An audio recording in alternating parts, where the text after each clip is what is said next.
All right, let's just get this thing kicked off, boys and gals. Cyberpunks and others, which there are no others, there are only Cyberpunks here. So, hi, I'm Scott's Case Files, and you're seeing episode 9 of Cyberpunk Red Reclamation Road. So, wow, 9th episode. Impressive. Yeah, baby. So let's jump right into things and introduce the stars of the show, my players. And let's start over here with Brian, who is surprisingly quiet today and sedate. Which is weird. My leg hurts. My leg hurts. He's got a Bale tattoo, and yeah. It's on the back of my leg, man. I have to concentrate to not hurt. How's everyone doing? I have to concentrate to not hurt. Wow. Yeah, things Scott doesn't want to do today. I have to concentrate to not hurt. All right, well, good to see you, Brian. And we have Jason, the one, the only, the Canadian. The token Canadian at that. Of course, I'm like, Canadian A? What's this game all about? It's about okay. Okay. I'm sorry that my jaw is not completely unhinged like as all true Canadians do. That's a fallacy. I'll have you know. Yeah. Hi, everyone. And we have Aaron, the one, the only. Hey, everybody. Aaron. How you doing? Glad to be back. Sorry I can't bring episode 6 tonight for FYYL, but it'll come tomorrow, perhaps. We'll see. Yeah. You go, boy. That's a lot of work, man. Especially if the thing crashed on you and etc. That's a tragedy. And the worst part is, the way that I recorded it this time, instead of recording all individual WAV files to my hard drive, I recorded it all into Audacity tracks. So when it crashed, it really lost a ton of stuff. Ooh, yeah, that sucks. I've been in that kind of predicament. That sucks. It's evil. But we look forward to hearing it. Keep rocking them. They're so cool. Stay tuned. Yeah, stay tuned. Same bad time-ish. All right. And last but not least, Cassie, fan favorite. Hello, peoples. I am here again. Yes, she's made it again. She's graced our screen, and we're happy for that. That makes me happy. Yeah.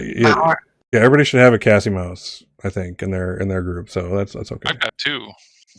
Yeah. my arm is sweating though. That's okay. That's expected. Right on time. The drugs are kicking in. All right. And I'm Scott's Case Files, and you're here watching the show. So awesome. Let's jump into things. So we, when last we left our, Brian is oh, pain. This is going to be an awesome episode. I can see that already. Don't laugh at me.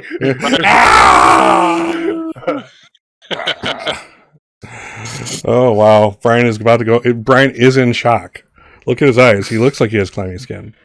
So, anyway, before we lose Brian completely to shock and, whatever, trauma, let's see. And he's lost a couple humanity from that tattoo, too, I think. I got a cheer kitty. My little Roxy. So, anyway, so yes, last episode we had quite the messed up, Kane got a taste of Knock Knock and didn't like it. 0 out of 10 would not do again, last I understood. I'm gonna have to swipe. I'm gonna have to swipe left on that one. I am so out of touch with that whole thing. I don't know if that's a yes or a no. Is that a yes or a no? That's a no. That's a no. Okay, gotcha. That's a hard no. Yes, I've been married for almost a decade now. It's coming up on a decade this year, boys and girls.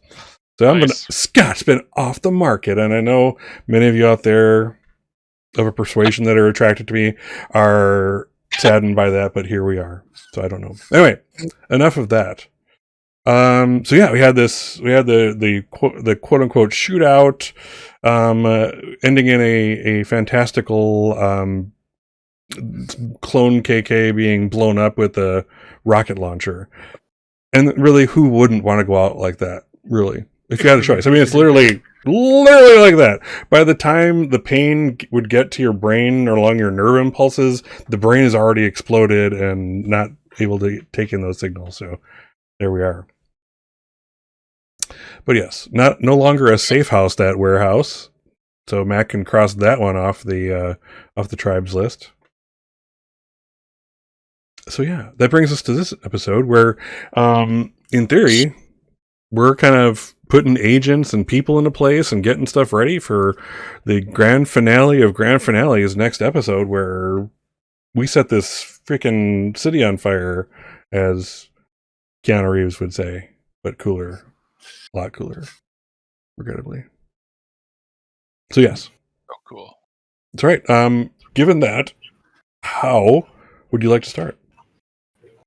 Where would you like to be? We're setting up people, we're contacting folks, we're trying to get people organized. So I got I got three things that I want to do. One is I need to get my hands on a shotgun. I've been practicing on the side, and I'd like something that does maximum damage. But I think I can find that. Two is I want to use my media skill to try to find a detailed rumor, or highest possible rumor I can, about what is really happening for Damien Leonidas, and what he's really going to get out of this deal for becoming mayor, like what his plans are. Because Gotcha. I figure at some point we're going to come face to face with him, if I'm lucky, and if that happens, I want to be able to go in with some hard hitting questions, like any good news reporter would. Like, is it true that your son killed your mother when he was 5? That type of thing, that you forced him to do it. But things that are more topical, I guess, to what the rest of the city actually cares about. Mm-hmm. Because I figure it could help both spoil his political power and enrage more people across the city when the time is right. So that's number 2. And the third thing I is slip people off in British, by the way. Don't do that. Sorry, that's number 2.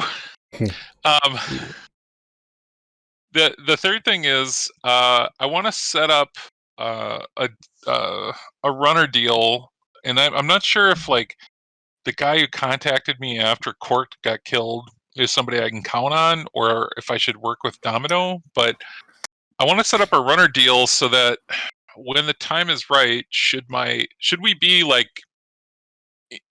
in You Belong to Us and I run into Damien, I want to be able to capture that on video, and I want to have a kind of like a backup plan in case I lose all my equipment. Mm. So I'm thinking hiring a runner to tap the system to basically grab security feed at the point where I'm, face to face with him. We can still kind of like Ocean's 11 it and get him on camera without him knowing it and get it out to the network, Okay. So let's see. So what was 2 again? I'm losing track a little bit. Yeah, Let's sorry. see. One was for shotgun. 2 was a shotgun. two. 2 was hunting down something credible to face off with Your him. rumors. Yeah, like something on the rumor mill that I want to try and get something as reliable or detailed as I possibly can. That I could hit him up with some hard hitting questions and kind of throw him off his game. Plus get a lot of media exposure. Okay. So before we kind of look at those, Domino, I have a question for you, or a couple questions perhaps. Yes. 2 questions. Yeah. So yes. So one, does Domino? I know Domino does information and stuff. Does she also do? Can she arrange? Can she do this for Hugh if he came to her, arranging a a netrunner deal? Yeah, that would be like a streetwise role. I could do that.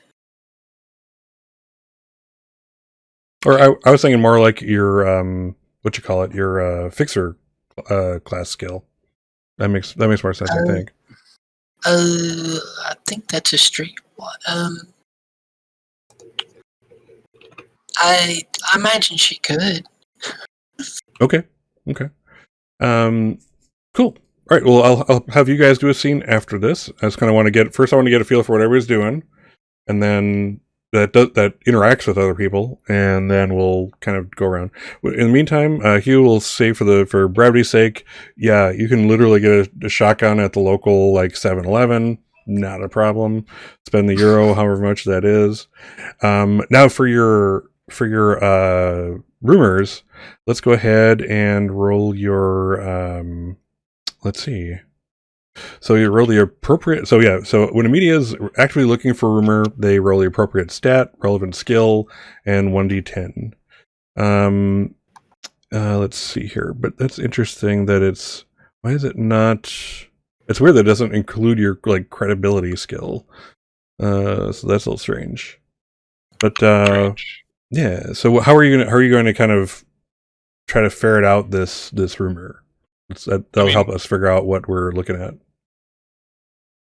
Well, I figure all along I needed to be doing some sort of research to start, and I think I mentioned this before, gathering statistics about anything that's public knowledge. So, what companies he might be investing in, who he's been donating money to, other possible little rumors about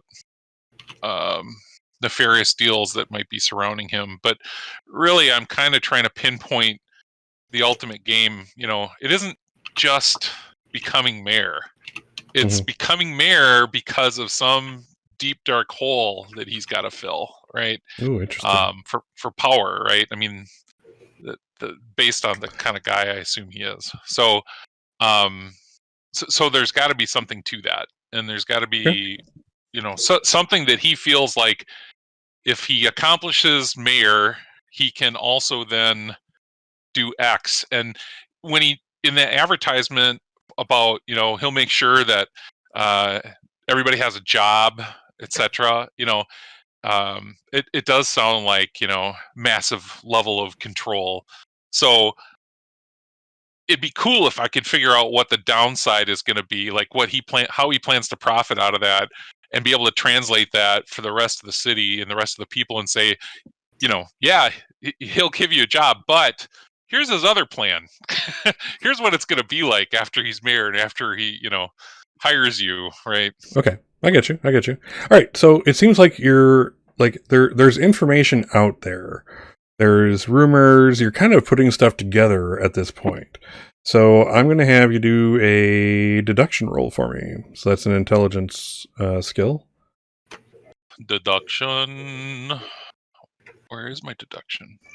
Evasion, human, perception, deduction. There we go. Come on, big numbers, no whammies. All right, you got a 17. So that's a substantial rumor. Cool. Yeah, so that gets the substantial rumor. So, okay, so basically putting this together.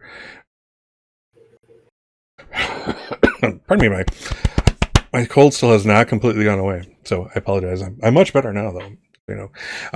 So yes, so this is a substantial rumor. I'm calling it more like you've actually just taken information that's out there and kind of deducted it, rumorized it, compiled it, into a little spot that makes maybe some sense. From what you've been able to put together, you can see that one of the things that Leonidas is what do you call the people who kind of pay money and graft to politicians to get the things done that their group wants done? Campaign manager. What are they? Oh, lobbyists. Lobbyists, yes. Yeah. Yes. So Leonidas, thank you very much. My English is failing me. So lobbyists, on behalf of Leonidas, definitely were like putting out a call for kind of emergency controls. With his business being so focal in Night City, the whole idea, basically the story behind this is like, things are so important here to my business collapses if this city's, infrastructure, if this city's like, if the city collapses. So, I want the governor or mayor rather to have emergency powers. You know, I need if something happens, this city needs to be locked down. Gosh darn it, Right. and Right. locked down hard. And it's basically martial law 2. You know, martial law 2.0. Yeah, martial blue. So yes, so that's basically the majority of the rumor. Basically, yeah, he's you can kind of see little deals he's put aside, the things that someone who just saw the one thing wouldn't. You know, again, this is one insignificant thing you've basically put together, and it's like, Yeah. using that news sleuth of yours, yeah.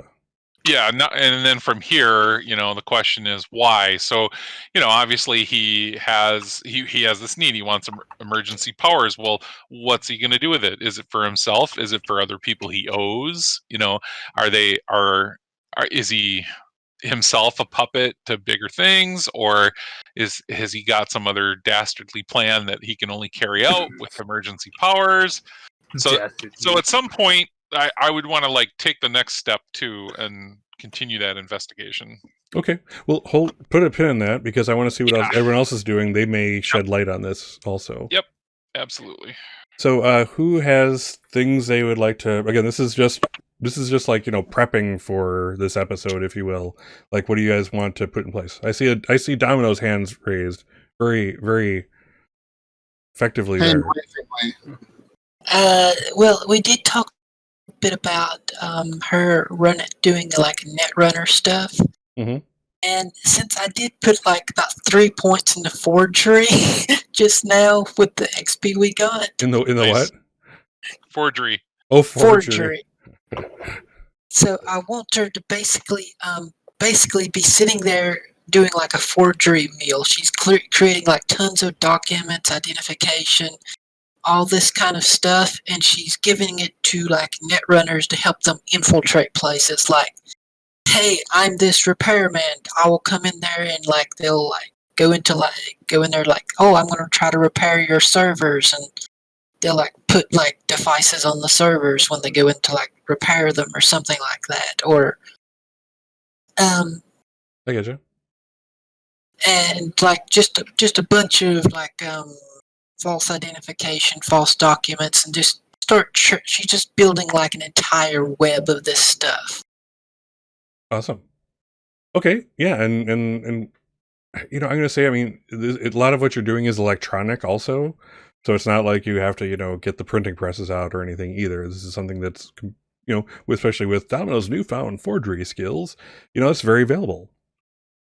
So just to see how effective you were at how much you could put out, let's do a forgery roll. Let's roll some dice. Let's have some fun.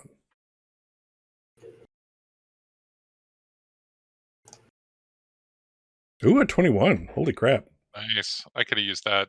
I could have used that. All right. Yeah, 21 is an excellent roll. Yeah, so I'll say that you're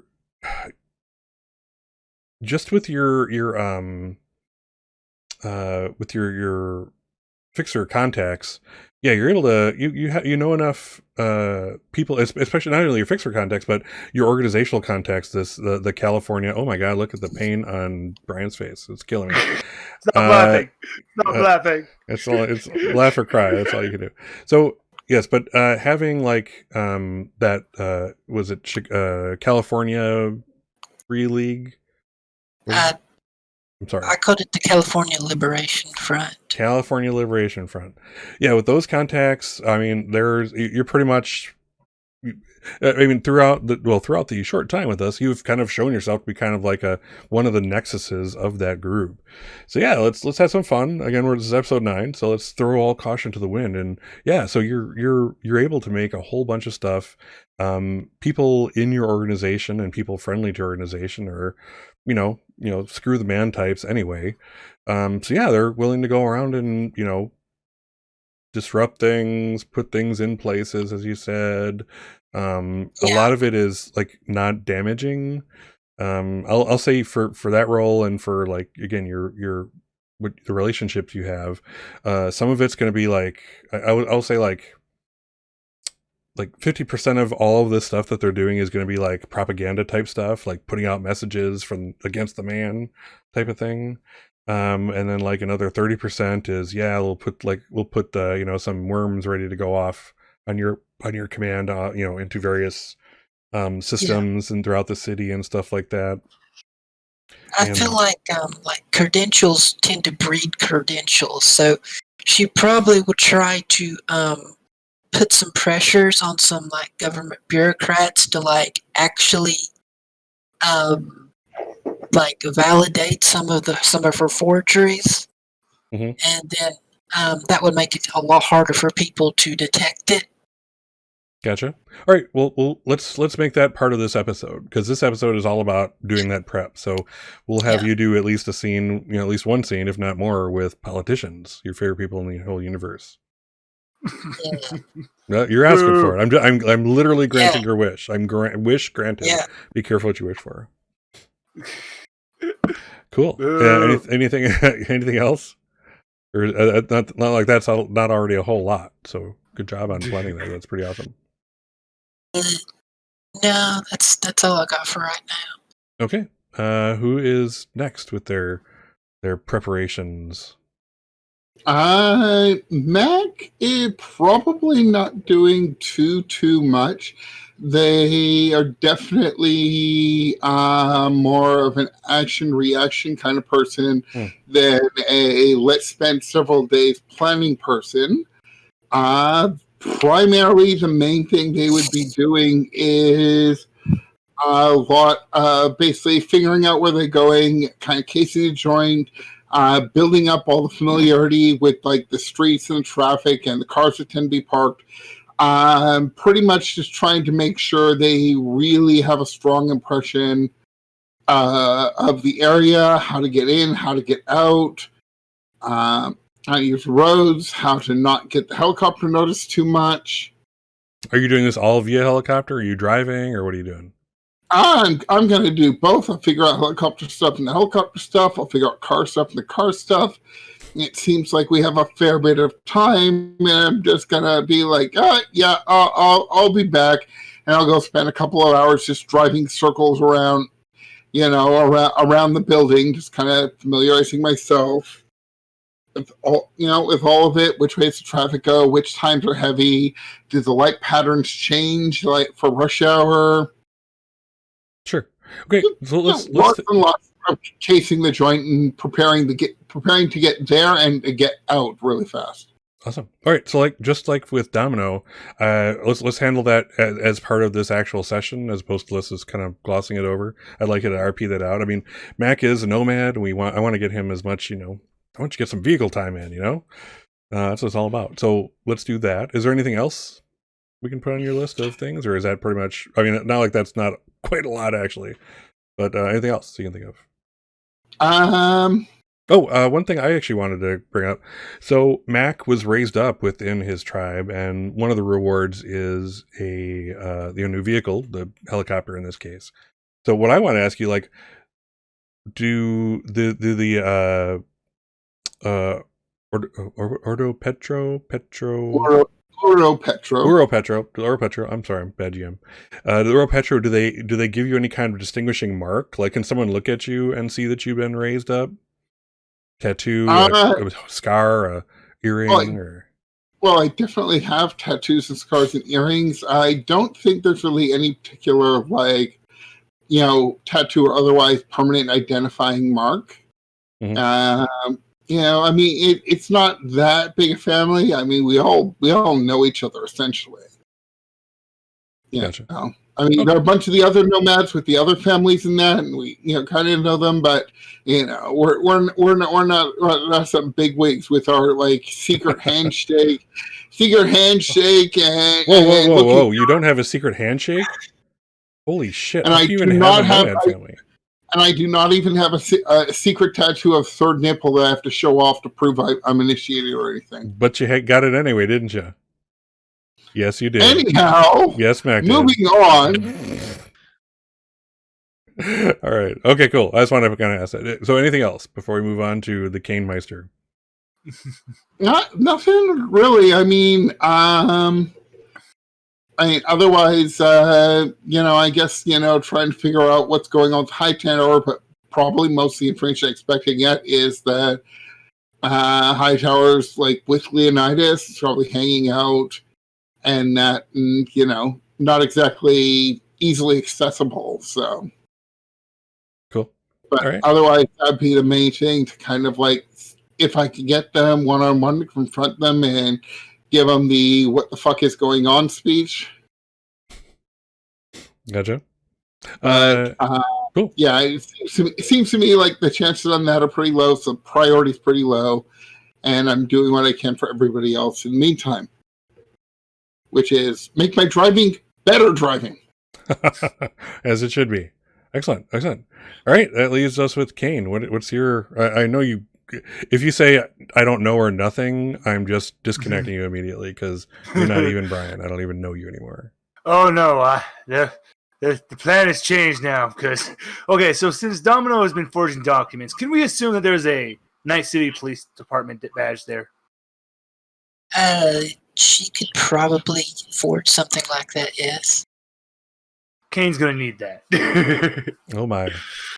So Kane gonna while that police badge is being forged, Kane went out and spent the rest of his money on C4. Oh my god!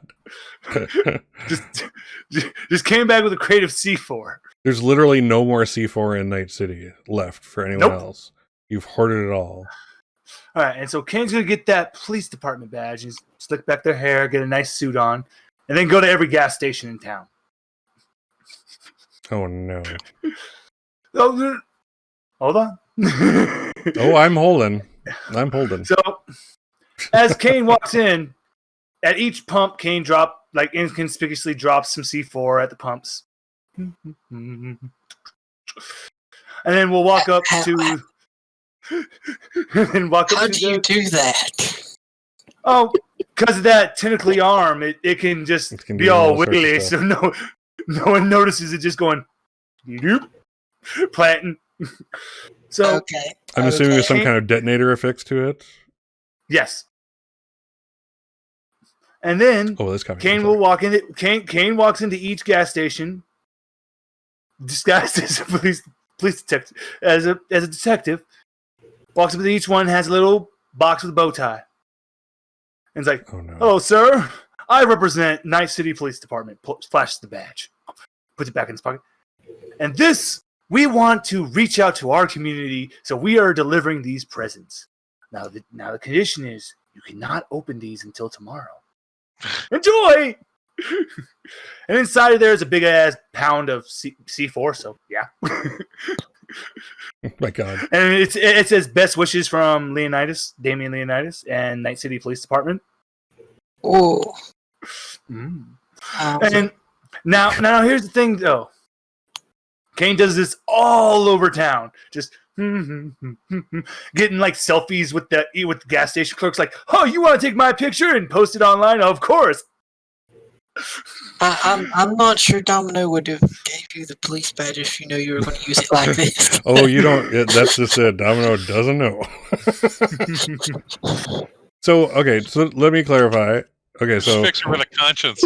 Yeah, each box has a whole bunch of C4 in it, with some sort of detonator. Mm-hmm. Okay. Well, so let me introduce you to the world of Cyberpunk, where nobody trusts you. So no, they won't be waiting. Not a single one of them will be waiting for tomorrow to open it. So will they explode when they open? Kane did think of this. Thankfully, he's not that dumb. Inside of it, he has made little snow. He has made little snow globes. Uh-huh. The snow is actually the C4 particles. I've thought long and hard about this for the past week. Okay. Wow. Inside is a little sculpture of Damien Leonidas and Kane going. Wow. We love Night City. Why am I envisioning this macabre Play-Doh mold of that, and like Kane sitting up for nights on end doing these molds and first of all, where the hell did he learn how to make a snow globe? I don't know, but that's interesting. We'll do that if we ever do like a pre-Kane. We're gonna have to learn where that happened, because that's very interesting, actually. So yes, cool. He was prepared for this. He was prepared that they would open these gifts, so that's why he made the little snow globes. Fair enough. Oh my god, Kane's gonna murder so many people. Oh, okay. Yeah. And did you do like a stamp of thanks C4 thanks to Domino on the bottom or anything like that? You know. Yeah, the Domino would be like military targets, not civilian targets. That's what. Again, it's unfortunate she doesn't know Kane so well. Sadly, Kane did take that list of military targets, and this is what he did when he went outside with his sack and everything. I got my plan. Go to blow up the gas station. So one thing, but the last thing Kane is going to do is finally go is stop at the police department and go, "Nah, I'm not stupid enough to go in there. I'm going to throw this all in the dumpster," and throws the rest of the C4 in the dumpster and walks away. All right. So, all right. I'll ask you, I want to give Kane a good scene here at least. So, like, what part of that would Kane want to RP? Oh, please let us do one interaction between Kane and the gas station clerks. Absolutely. I also I would like him to actually open it in front of Kane, because I would like you to see that at first you would think Kane had panic. So, oh my. So first, I'm not a like secret message guy kind of GM, so I won't do that. I should be for this game. So however, I do want to do. So that's a very short scene in comparison to some others. So Kane, would you mind doing a scene with Hugh? You have an important piece of information to add to his puzzle. Actually, his puzzle. I was really hoping that you would allow this to happen. There is stage left. Yes. So Kane, here's the thing that you know, and if Hugh shares his puzzle with you, you have a piece. Your piece of the puzzle is that what's I will never get Leonidas' company right. What is it again? Gosh darn it. You belong to us. You belong to us. Damn it. I always get part of that. Yeah, so you belong to us. You actually, and the reason you know this piece of information is because you were one of the people who intimidated a politician to make them vote in the right direction. And the reason, so for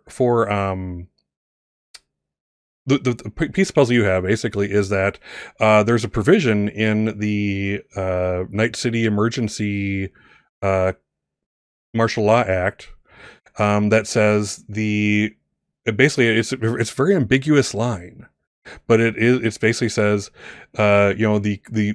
the city will contract with the company that is most capable of handling the personnel issue to create martial law, basically, is the puzzle piece here. So that's a very ambiguous line for no reason. So let's see here. Who haven't we talked to a little bit? So why don't we let's see here. Let's start with Domino. Do you mind if we started with you? All right. Excellent. So, and like I said, we'll kind of go around the table. I'm going to skip from person to person. I want you to not be just sitting there twiddling your thumbs for so long if I can avoid it. It's one of my goals in life. I'm researching. It's fine. Yeah, research your little sweet ass off. Yes. So, Domino, how are you going to, you walk into City Hall. What do you do?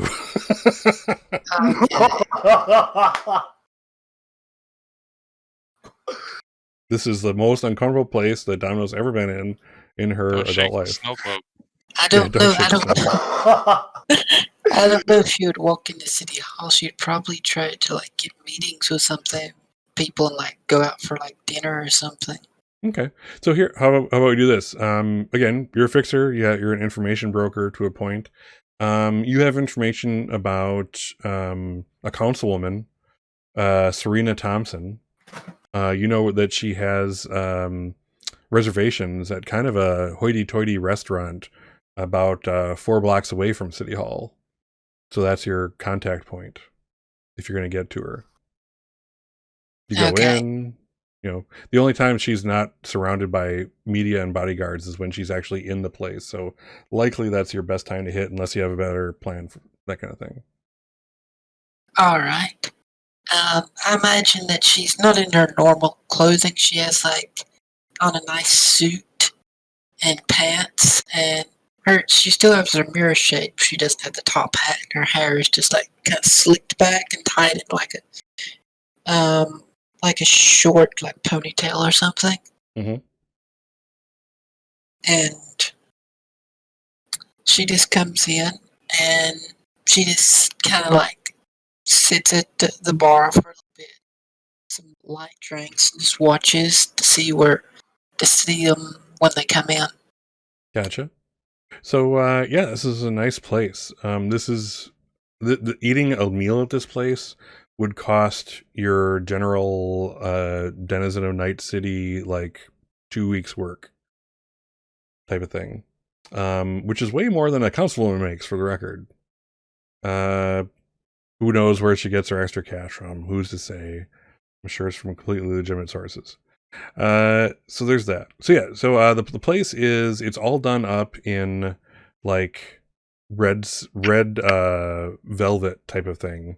Like over all the surfaces, it's like blood red. Harking back to some horrible vampire movie, goth-looking thing. And there's like a strobe light that kind of cruises across. There's an AR menu as you kind of get to the bar. No prices on anything, because it's that type of place. But you probably order a drink and find out you just paid like, €40 for it. But you look at least somewhat respectable. You're what you described is certainly not up to like their usual patrons level of dress. But then again, Domino, Well, I mean, I said she had a nice suit. Yeah, a nice suit, but not a €5,000 suit. Oh my! Oh my! Yeah, so there's the difference here. Yeah, so yeah, and she's spending money. She looks, she's kind of keeping to herself, no trouble. And strangely, people in rich people like hanging out with the dangerous folk. Makes them feel dangerous and on the edge, whatever, right? Posers. And but yeah, so you sit there for a while, nobody bothers you. About probably your case in the place, and again, people are coming and going. These meals are also those micro meals, like micro European meals. Like right now, you will see the dot of foie gras on your plate, surrounded by a foam of soybean and lime. And that's like the entire main course type of thing. It's all about the tasting experience. Yeah, And the plating. presentation. Yeah, the plating. Yes. Yeah. Actually, sustenance. How gauche. How gauche, exactly. You're always dieting anyway. This is a place where the whole meal is like 35 calories. But tasty so much. Anyway, so it takes a little while and you see these people come and go. And again, these are the people who they will never miss that money type of people. Probably the bartenders probably do even pretty darn well. They're probably, smooth. Oh, I should have. Should have what? Well, I should have had. I needed some contact, some in for them. It's all right. I mean, walking up to somebody's table, you'll have a play. I have faith in you. You're a ad-libber. You got this. I have faith in you. So anyway, about 10-15 minutes after your case in the place, you're drinking your drink, which is really good actually. It's like it doesn't hurt when it's in your tummy, like all the other drinks that you had do. Yeah, she walks in and she's dressed like she belongs here, and she basically walks right past the doorband, the maitre d', because she has a table. Walks up to it, sits down. You can kind of see her. It's kind of in like on the edge of the restaurant, and kind of like where she has her back against the wall, like she's a badass. Kind of, it's more that so she can see who's coming and be ready for them. Have time to kind of go over her databases and query anything she needs to when somebody approaches.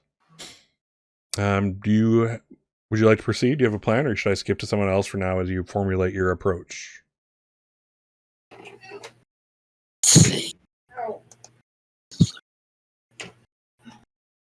If you want a plan, I'm giving you that out. Sure, I can plan for some time. Don't take too long. I'm going to come back to you for quicker than you think. All right, let's go. Let's do Kane and Hugh's scene as you're kind of putting together your plans. You're kind of bouncing, just spitballing, as they say in the CEO land, and kind of bouncing stuff off each other. Are you guys in like the back room of that automat like you guys usually are, or somewhere else? Or does this meet let me think about that for a second. Let's see. My brother's been killed. I have to be careful about where we're seen right now. I think we should stay secure. Like maybe, the safe warehouse has been not compromised. Yeah. So that's not going to work. I think we need something new.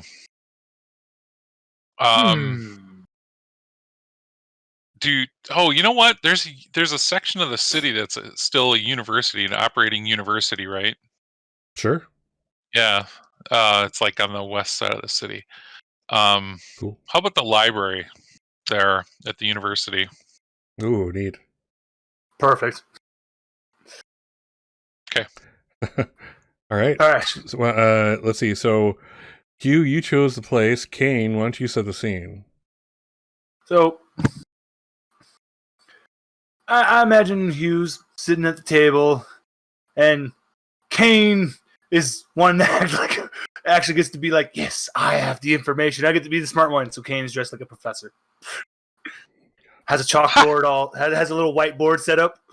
And on the whiteboard is written martial law. And Kane goes, what do you know about martial law, Hugh?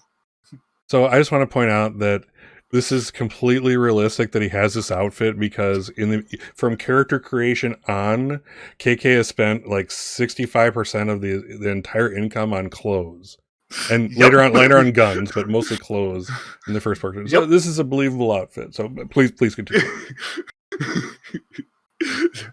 What do I know about martial law? Well, I know it's not generally good for the people. Kane just has the dictionary definition, just slowly closes it. We'll go with that definition. Okay. So, puts the book down. Look, you belong to us. This is their goal. They want to turn the city into martial law. They will control everything. Are you with me so far, Hugh? Yeah, I'm with you. All right, perfect. Now, if my dad gets to be mayor, he can give ultimate control of the city to You Belong to Us and declare martial law. The city will be in chaos, and then they can just round everybody up and make them all slaves, and then everything will be all good and dandy. Fine and candy. Okay. For us, though. Right. So let me see if I understand this correctly. You think your father is going to try to establish martial law? Oh, it's true. Definitely going to happen. Okay. Do we know how? And because this is the best part the best part of all this is Hugh. You can expose this. This is all just because of one stupid line in law. Just one stupid line. Just from wording that a company that is most capable gets to control everything. Expose it, Hugh. Okay, I'm kind of. I think I'm missing a few steps here. Maybe you can help fill it in. So here's what I know from what I've been hearing and what I've been tracing is that your father is looking to change some. Let's just say paying the right lobbyists to give him or the governor. Is he running for governor or mayor? That part is a little confusing. Mayor. Okay. Mayor of the city as opposed to governor of the state type of thing. Gotcha. Okay. So he's looking to establish a state of emergency, and before that, trying to grant mayor the ability to have emergency. What is it called? I forgot. Emergency powers. Yeah, emergency powers. Emergency Martial Law Act or whatever. Yeah. Yeah, emergency controls. To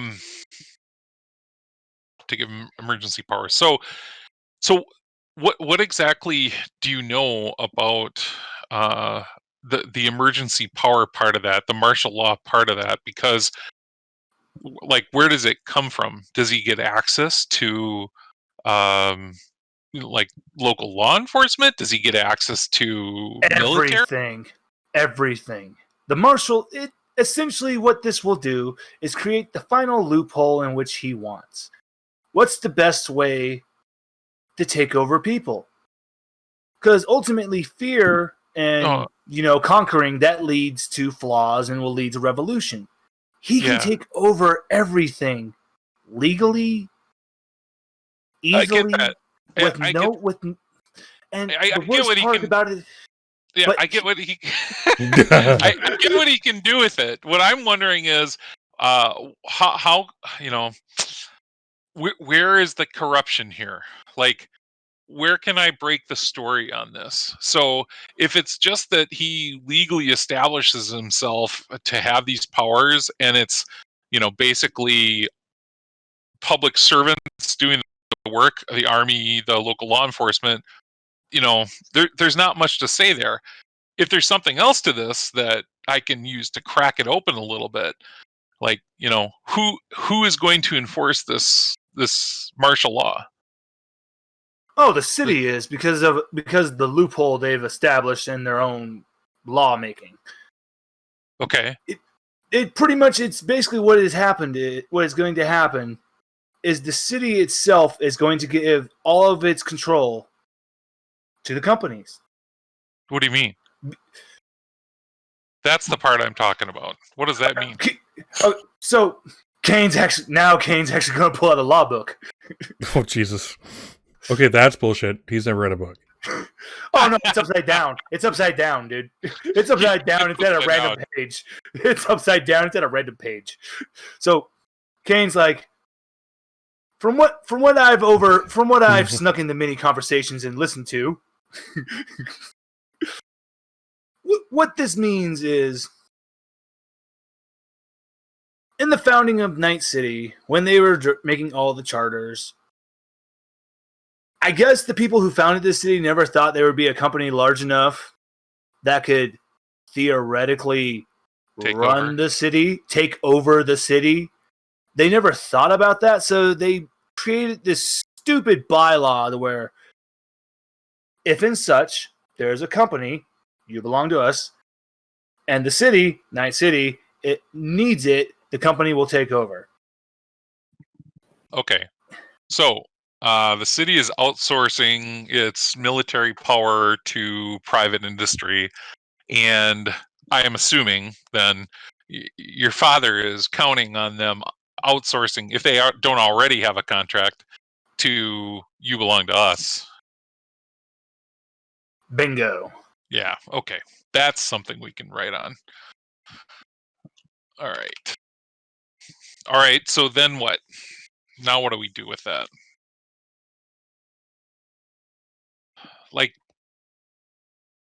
should I be drafting my first story here, and should we try to get something out and see what we can stir up?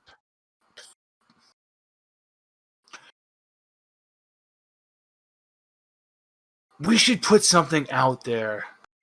When I say we, I mean you.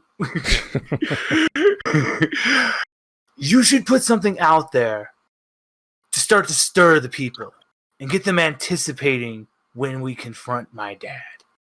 Excellent. Let's take that little piece of it then, and what I'll do is I'll submit something to the desk and see if it's something they want to run or if they want more proof. Cool.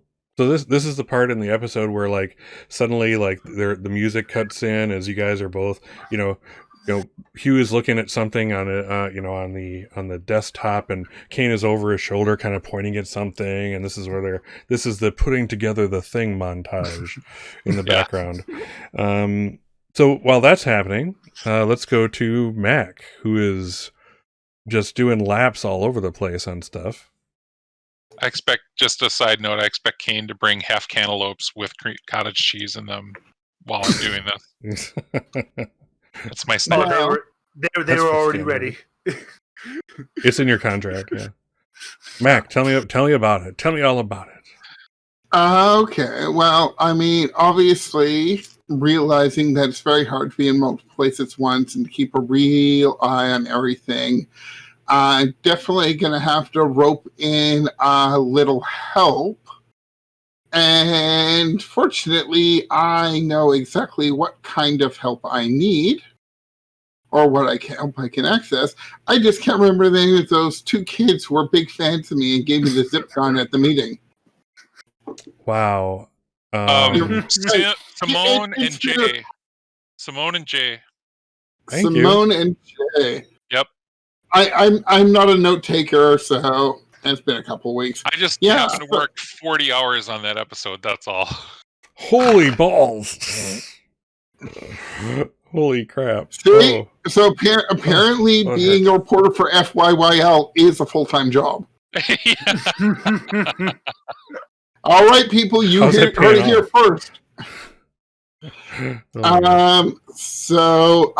Simone and Jay, who I guess are young, but I mean, it doesn't matter how young we are. We're the nomads. We're on motorized somethings. Oh, absolutely. So I mean, they've got their own like motorized dirt bikes or something that they can ride around. And I'm going to rope in our good friend Lionel. Lionel has been earning his keep the last couple episodes, I'll admit. Who admittedly still actually doesn't exactly know how to drive. He's a walker. Learn, man. He's like an expert pedestrian. I would hope by this point he had at least 1 point in land vehicle, but then again, that would make him better at driving than everybody else in the group. Seriously, I'm the only person with land vehicle. All right, fine. I'll get land vehicle.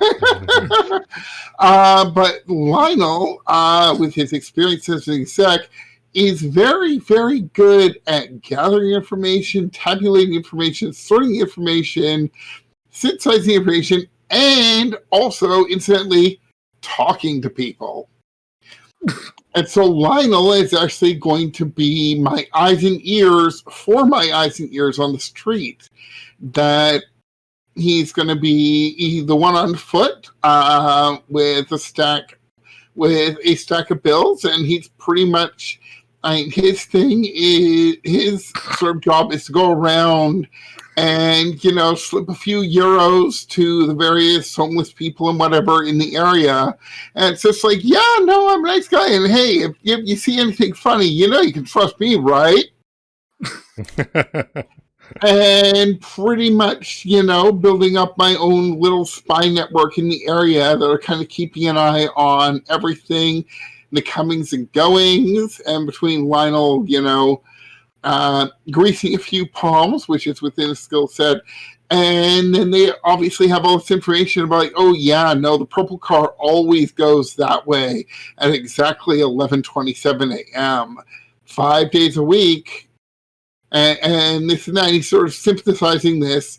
and building up a pattern of, basically identifying, where the traffic's going, people who are coming and going from the buildings, what their vehicles are, and their tag numbers. Keeping it out, and if anything's unusual, anything we should keep our eyes out for. Gotcha. So yeah, I mean, to have an agent, just as a note, is pretty cheap. Even the homeless freaking have agents. So yeah, you slip them your serial number, and they'll get back to you. That type of thing. Yeah. So let's do this. Hell, even now you can buy phones at like 7-Eleven or Walmart for under $20. So yeah, it's reasonable. Yeah.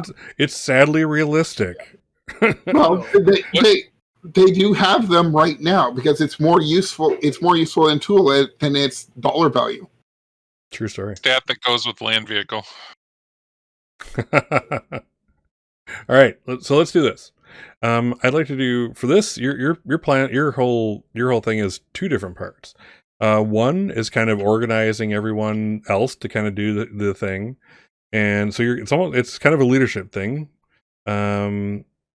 Let's see. What do you have anything like leadership, or I suppose it technically could be quasi tactics.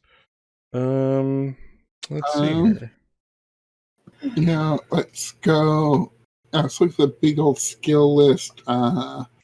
Conversation, human perception, interrogation, streetwise, persuasion. Yeah, it doesn't really seem to be any kind of direct leadership skill. Gotcha. All right. Interrogation, persuasion, convincing, persuading, or influencing individuals. Also, ability to talk others into doing what you want. This can be used on individuals or large groups. Gotcha. So I guess it's kind of like that, but it could also be, yeah. What about tactics? Right. I think that might be the best, closest thing. Of course. My weakness. Tactics. I'm not that good at tactics. I'm a bit better than I was because now you're making me roll it all the time, but only a bit better. For lack of any other leadership thing, I'll you know what? So since there isn't an actual leadership thing, why don't you? Since you actually are kind of persuading, why don't you add another? I'll give you another 2 points to add into there. That's not a great deal, but it's something. But yeah, I wanted to at least represent the fact that yes, you're not only organizing this like a leader, but you're also, right. You're basically convincing people to do this. It's dangerous. This is not simple and easy.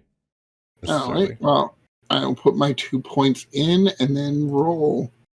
That was not a good roll. That's going to be an astounding no from them. That's a crit fail. All right. So we'll get to that.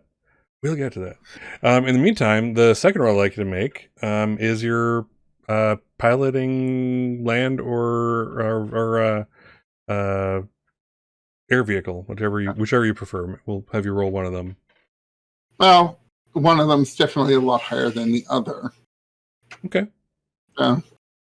32. Oh, and that was How did he roll that? Yeah, that was definitely you crit fail one and then you crit succeed the other. I love it. I love it. And then what the hell? I'll roll pilot air vehicle too, just because. And that's another. That's another crit success. Oh my goodness! Oh. Although it's the minimum crit success, I got my sponge hand and got a 1. Fair enough. Still green. You were barely awesome. Oh my god. Okay, well, hopefully Lionel's tactics or otherwise administrative skills can make up for my complete lack. All right, so basically, so your whole plan was to kind of plan routes, drive around, see what's accessible, what time of day things kind of back up on this street or that side street, and you're doing awesome. You're also an expert driver, so yeah, you can. Those areas that others would say, oh no, that's a little too dangerous. That there's only 6 inches of clearance in that alleyway. You're yeah, nothing but that type of thing through there. Yeah, so that's about 5.5 too many inches. Exactly. Because nomads do that kind of thing like drunk and everything, and so if you're worried, keep your hands inside the car while it's in motion. it's generally a good plan. But yeah, so yeah, you're totally mapping this out. You're kind of driving up and down streets. You can see Lionel doing his thing. He's handing out the bills and like the notices. I'm assuming you gave him like some kind of hard copy notice also, or are they passing it via AR type of thing? Oh well, it's more basically like doing the whole just kind of building the network of informants. Wouldn't necessarily have like specific things, but more like keep your eyes out, and then like we go back later. Hey, did you happen to see anything interesting? Yeah, and I'll be saying that they'll be able to tell you that via your agent. With your small bribes to multiple many homeless folk. Cool. Yeah. So you're kind of driving around. You can see where your people are. The two Simone and Jay. And Lionel, you kind of keep an eye on them, as is Mac tends to be, the watcher, watching over the people, and so you can kind of keep tabs. You're doing your thing. You found some excellent getaway points. So there's like literally right by City Hall, right next door to You Belong to Us. There's Celine, people on the street can hear you. Yeah, but it's a kitty, so it's forgivable.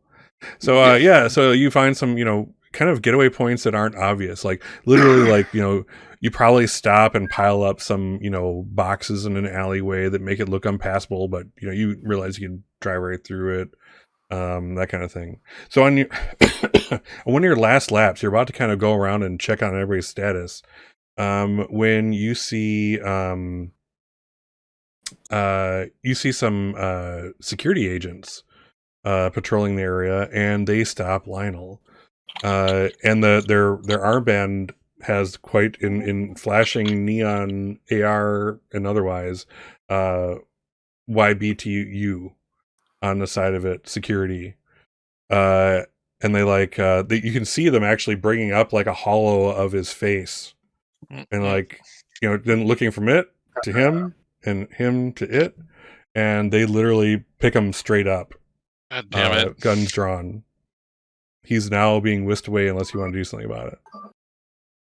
Okay, well, I'm able to observe this, and I guess I'm pretty much within close range, and I can, attempt to intercept this, huh? Yep. But why don't you hold that? Let's give you a chance to formulate, and let's go over to Domino. Domino, what's your approach? What are you doing? Councilwoman's gotten her minor salad course. I wanted to ask this. For my operator ability, it says contacts and clients, and it lists like City Politico. Could she be like one of my contacts? To make this interesting, I'll say she isn't. However, she works very closely with people who are your contacts, so you can use that angle. Okay, so I could say, bring up like a name and that she knows. Sure. Yeah, you're not going. Yeah, you definitely have the information. She's not on your hook right now, but you definitely have the right names and information to do some name dropping. You're not going into this blind, basically. So yeah, you have some angles and leverage to work with potentially. Let me see. What do you do? Okay. Well, first thing, she will just be like, first thing she'll do is she'll want to send like a drink over to her table. Okay. And it basically says, and then when she looks over towards me, I kind of like give her like... What does it say? You said it basically says, and then I didn't hear the rest.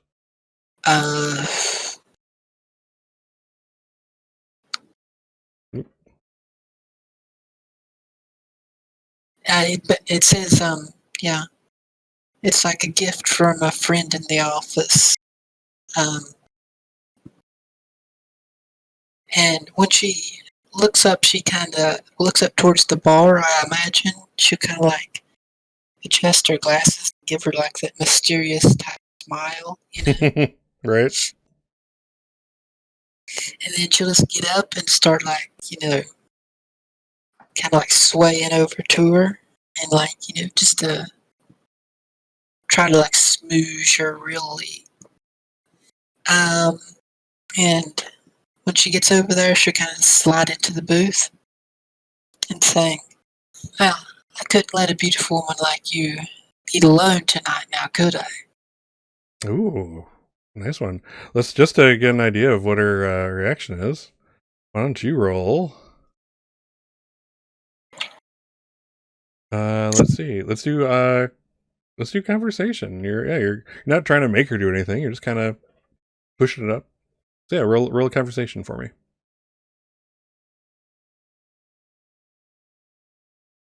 Okay. Let's see. Was that what? 14.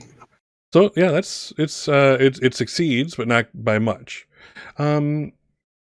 So yeah, she'll kind of like look up and down as much as you can to someone in a booth with you. Pardon me. She'll kind of look up and down, and she's amused by the fact that you're not wearing the €5,000 suit, but you definitely have that. You definitely have that something, that interesting little something that she and other people look for. You're an intriguing character. He's like, it takes usually more than one drink to have a seat at my table. What else you got?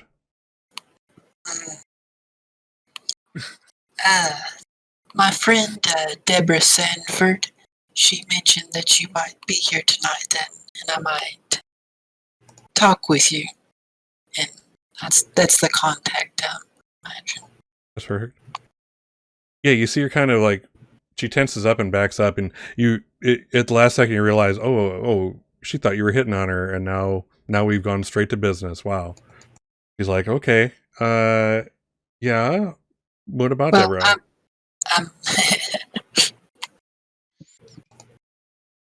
Tell me more about Deborah and what she says. Well, I'm an independent investor, and I've been working with her for a while to get us a startup company off the ground called Ares Informatics. But you know how things go. The permits, they take far too long. And if we're going to meet our goals for this quarter, we really need to speed up the process. So I thought I would come to you, and maybe if we hit it off, you could help me with that. Interesting. So you'd like me to kind of oversee the efficiency of some permits to get your business moving. Am I understanding that correctly, Miss? Yes. And of course, I would be able to cut you in for a percentage of the deal. Whoa, sweetheart. Let's not get ahead of ourselves. What's your name? You're making me make up another name. Okay, give me a second. Welcome to the GM's life. Just have a random name generator in front of you and click a button. Rhino Windsor. No. Name's Talia Langley. Talia Langley. You kind of see her drift off for a second, and you know that she's like consulting her agent. Talia Langley. Is Talia Langley a real person? I imagine when she was doing her forging stuff, she set up like a holding company with that fake identity. Yes. So that might be a little beyond what you're looking for. That was more like forging documents for like, like identification for people to get in. So I'm not sure if you had time to like set up a full like shell company in that. That's a bit more integrated. Like you'd have to do some net running to get that done. But is this maybe a person that you've put out there like that like the identity of you've registered somewhere as part of your forgery process, like on a real estate board or something like that? Because that would make sense. Sure. Yeah. Sure. Okay. So, all right. So she'll pick you up, and okay, Talia, yeah, real estate investor for District 47. You know, she kind of comes out of her kind of like lost in the eyes gaze, and like, well, you haven't made much of a footprint here yet, Talia. But I mean, that's why people come to me. They want help. You happen to be in my district, so you're a voter, and I'd like to keep your vote. So that's what politicians do. We try to help our own, and I'd be happy to. But here's the thing: I keep those documents in my bedroom. Fantastic. She'll just give her like a wide smile again. Well, why don't we have a few drinks first, and we might see if we can't make our way towards that bedroom. Towards the documents, of course. I mean, you're a constituent. I'm here for the people. I have a firm record of working for my constituents, making working class people, entrepreneurs safe, and feel free to do business in my area. So let's talk that over. I'm willing to investigate this opportunity. And she kind of goes, 2 more of this, not that shit over there. Yeah, pointing to your drink.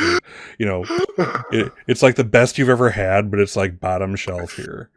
In the rest of this conversation, you're about to drink, again, a huge sum of money in essence, like frivolously. It's like you would never do this, no matter how rich you are. It's like no. I'm not paying €100 for a single drink that fills up the third of the glass. This is not how it works. So yes.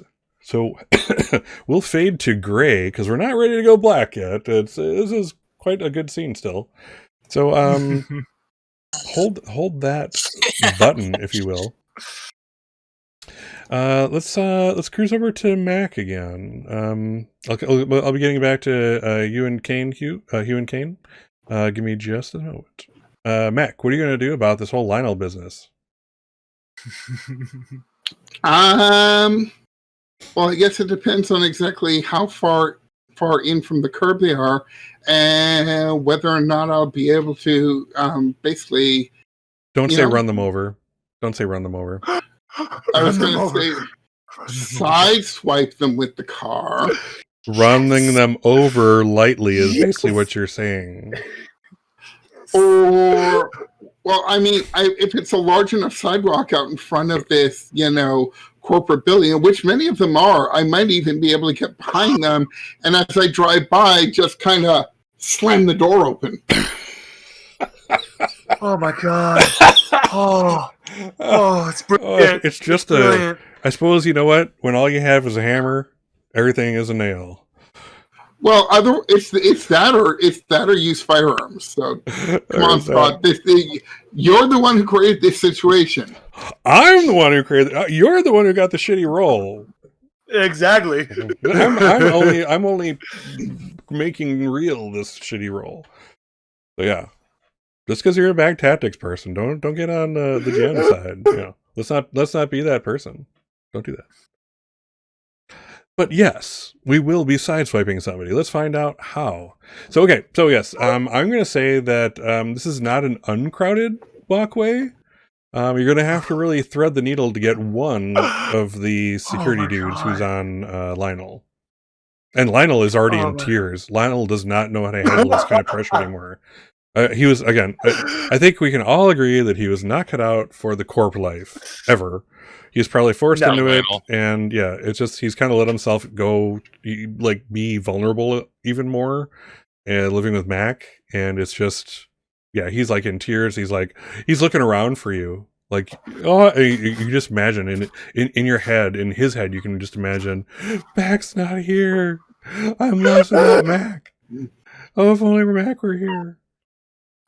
So I'm gonna say, yeah, you can. Let's make a roll. You can take out one of the security guards. Unless it's a spectacular roll, you're also gonna take out at least one pedestrian. Oh god. Oh. Is that the roll you want to make? You know what? I'll make it. Besides, pedestrians in front of corporate HQs are probably just plutes anyway, so. Oh my god. Well, firearms are a little bit more precise. Oh my god. Domino has Do it, Mac. Do it. Run them over. All right. Here we roll. Here we roll. Oh, it's a 23. It's only a 23. It's not a crit, but it's definitely well above passing. So yeah, I'll say that the first guy, I mean, you basically could have run him over. You didn't. You opened up the door to this vehicle of yours, and yeah, basically it'll knock him down. Hopefully that'll startle the other one enough to let go, and I can just yell, "Get in!" So let's see here. So here, so let's do this. Let's have some fun with Lionel, because we do. We want to have fun with Lionel. All right, so yeah, you sideswipe the one guy. He is down. He's gonna need some time in a hospital after this. You don't actually you brake before you actually hit a pedestrian. You're able to swerve just the right way so it's if we're I don't know. That's a good question. Do you still drive on the left seat in the front in this time, or does it even matter since you just hook in and whatever? But let's assume that I am using interface plugs, so technically I could be sitting anywhere I want. Yes.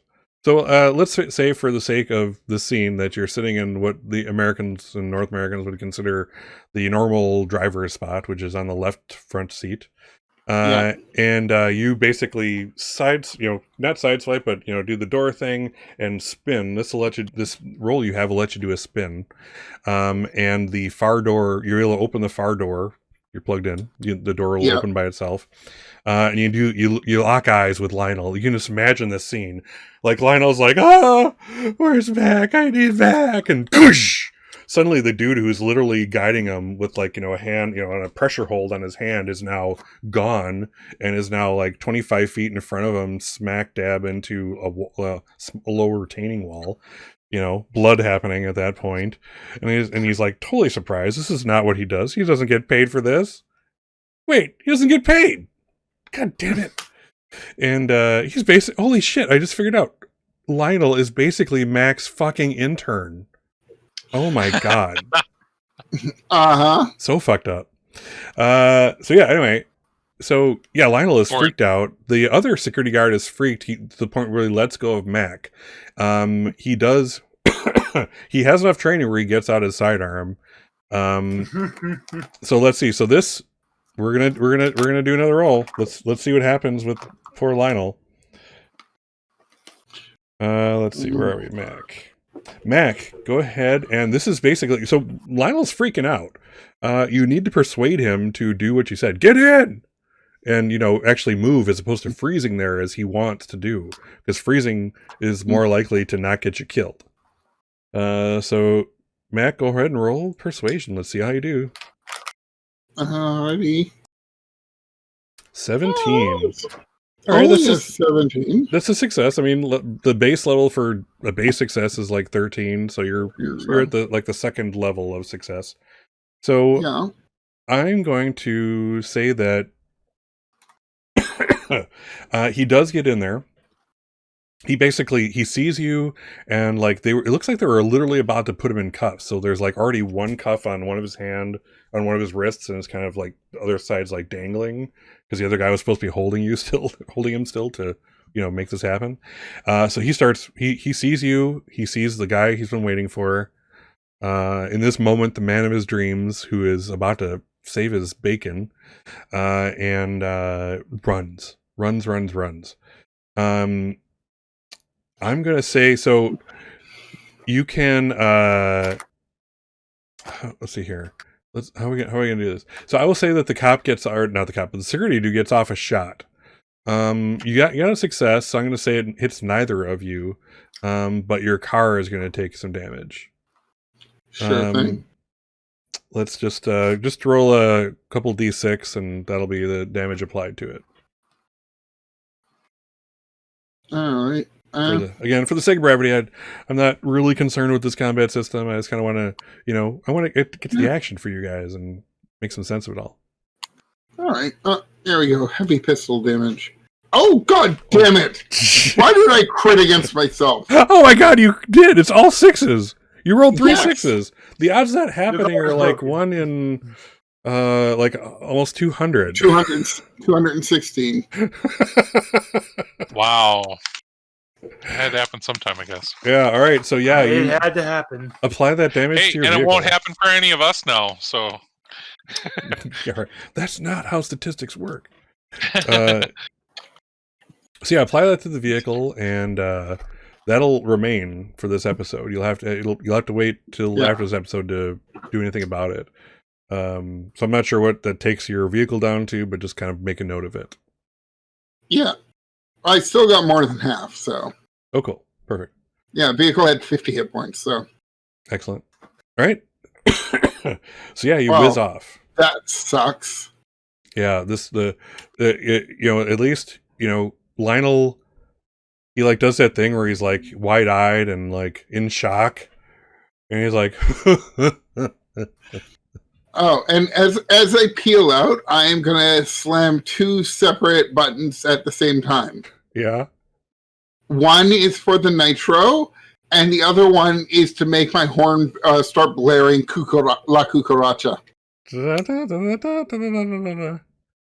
Perfect. We all know exactly what a horn playing La Cucaracha. Yeah, we actually all do. It's like literally in a bunch of movies too, and a show or two, I think. But yes, just be glad I didn't find it on YouTube on my phone and play it over the microphone. Thank you for that, YouTube. YouTube has blessed us with the inability of Mac to do a quick search for that, so I appreciate that.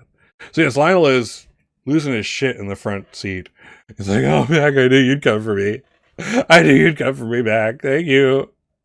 I knew it. I knew you would leave me behind. I love you, Mac. I love you, Mac." Love you too, Lionel. Anyhow, Daddy's driving. Time to get going. Have you put your seatbelt on? Yeah, he'll put it on. It's like he's like, through the tears, he's like, like a little kid, 5-point harness. Oh my God.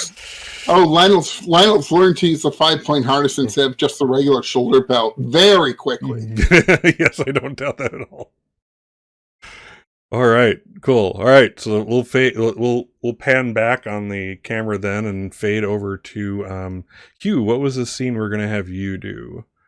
And we'll be coming back to Kane and Domino shortly. So the other thing I still need to do is make contact with the Netrunner about setting up for, let's say, an instance of a hack. And I guess out of my conversation with Kane, I wanted to submit basically that story to the desk. That I think I have a lead on questionable connection between, Leonidas running for mayor and enabling his own company to be the enforcement of military law that he is currently pushing for, to give that position executive controls to use that. And essentially he'd be setting himself up as, both the spender and the receiver of that money. So right. It seems like it's a little bit of a, cool. What's the term? A bit of a conflict of interest. Yeah, conflict of interest. That's what I'm thinking of. So anyway, that's the story I want to submit to the desk and see if they want me to run with it, or if it's worth drafting something right now and getting a piece out there. Okay, cool. So we've hold that thought. I would like to do the scene with get talking to a netrunner after this. Sure. But we have hit the halfway point, so let's do our break. When we return after 10 minutes, we'll do the netrunner scene. Kane, what's your next scene? Right, sorry, we're doing the gas station. So let's see. I'm trying to think. I want to kind of keep the spotlight even. I can't remember if you or Domino have been without a scene for the most time, so we'll figure that out, and I just want to make sure everybody gets their time. So see you guys in 10 minutes. Hydrate, dehydrate, if you know what I mean, and pee in the toilet. Etc. Eat, whatever it is you do during these 10 minutes is completely, and I mean completely, your business. I don't actually want to hear about it. Don't tell the stream, don't tell me. Write in your diary. All right, Scott. We'll keep things quiet. See you in 10. As a nomad, my nomad rating is also added to all of my vehicle pilot and tech roles. Oh, damn. So I have only put 1 point into pilot air vehicle, which now gives me a 6. Damn. This is also why my land vehicle rolls are ridiculous, because it's 6 points and then 5 more nomad. Well, as a media, I can add my credibility while recording my own death as I crash to the ground. Good to have. All right, we are back from our break. Hope everybody's hydrated. I know that Jason is, because he lets us know. He's kind of like a Game of Thrones person. How do you know if someone's a Game of Thrones fan? They'll let you know. Mac, Jason is like, yeah, he'll let you know that he has water. Thank you very much. We're pretty sure that nobody's ever verified that actually is water, but I'm taking it as word. Okay, well, if it wasn't water, would I be able to do this, Scott? Sure. Keep going. Sure you could. Chug, Sure you could. chug, chug, chug, chug, chug. This episode's about to get real fucking interesting. Chug, chug, chug, chug, chug. Oh my god. Now he's gonna have to pee. Oh, see you later. Yeah, but not for about half hour. So that was probably a good 1.5 quarts. How many liters? Are we metric? Well, yeah, it's metric here, but a quart and a liter are close enough for purposes. A quart is like 0.946 of a liter, so close enough. Oh, Jesus. Anyway, so hydrated, rested. I haven't seen a grimace on Brian's face in a while, so things are good. Maybe now that I brought it back to his mind, maybe he's going to be feeling pain again, but yeah. So let's do this. I'm going to do let's do the scene, Hugh, with the Netrunner, and then I'm going to pop over to Domino, and then, sure. Because I want to leave the gas station scene for the end of this round, if you will. So yeah, Hugh, you it's easy to kind of reach out to kind of like some of the hacker collectives your brother was involved in. Right. He kind of like, again, his dead man switch was kind of willing you that information, basically. So yeah, you can find one. So basically I have access to a board that I can trust and put out a need for a job. Right. And how much it'll cost or whatever, we can work that out. But yeah, so this will be now there's a catch. This board is virtual. So you'll have to either do you have interface plugs? For me personally, no, I'd have to wear for me personally. Okay, we'll say again, this will be an AR experience for you. But you have to have an avatar. So what does Hugh Huntley's avatar look like? Now I have to make a decision about, do I leverage my fame and fortune, or my fame and celebrity, or do I keep myself discreet? I think I better deep throat it, so discreet to speak. It is undercover. Really? I thought the goggles went over your head. Oh, damn.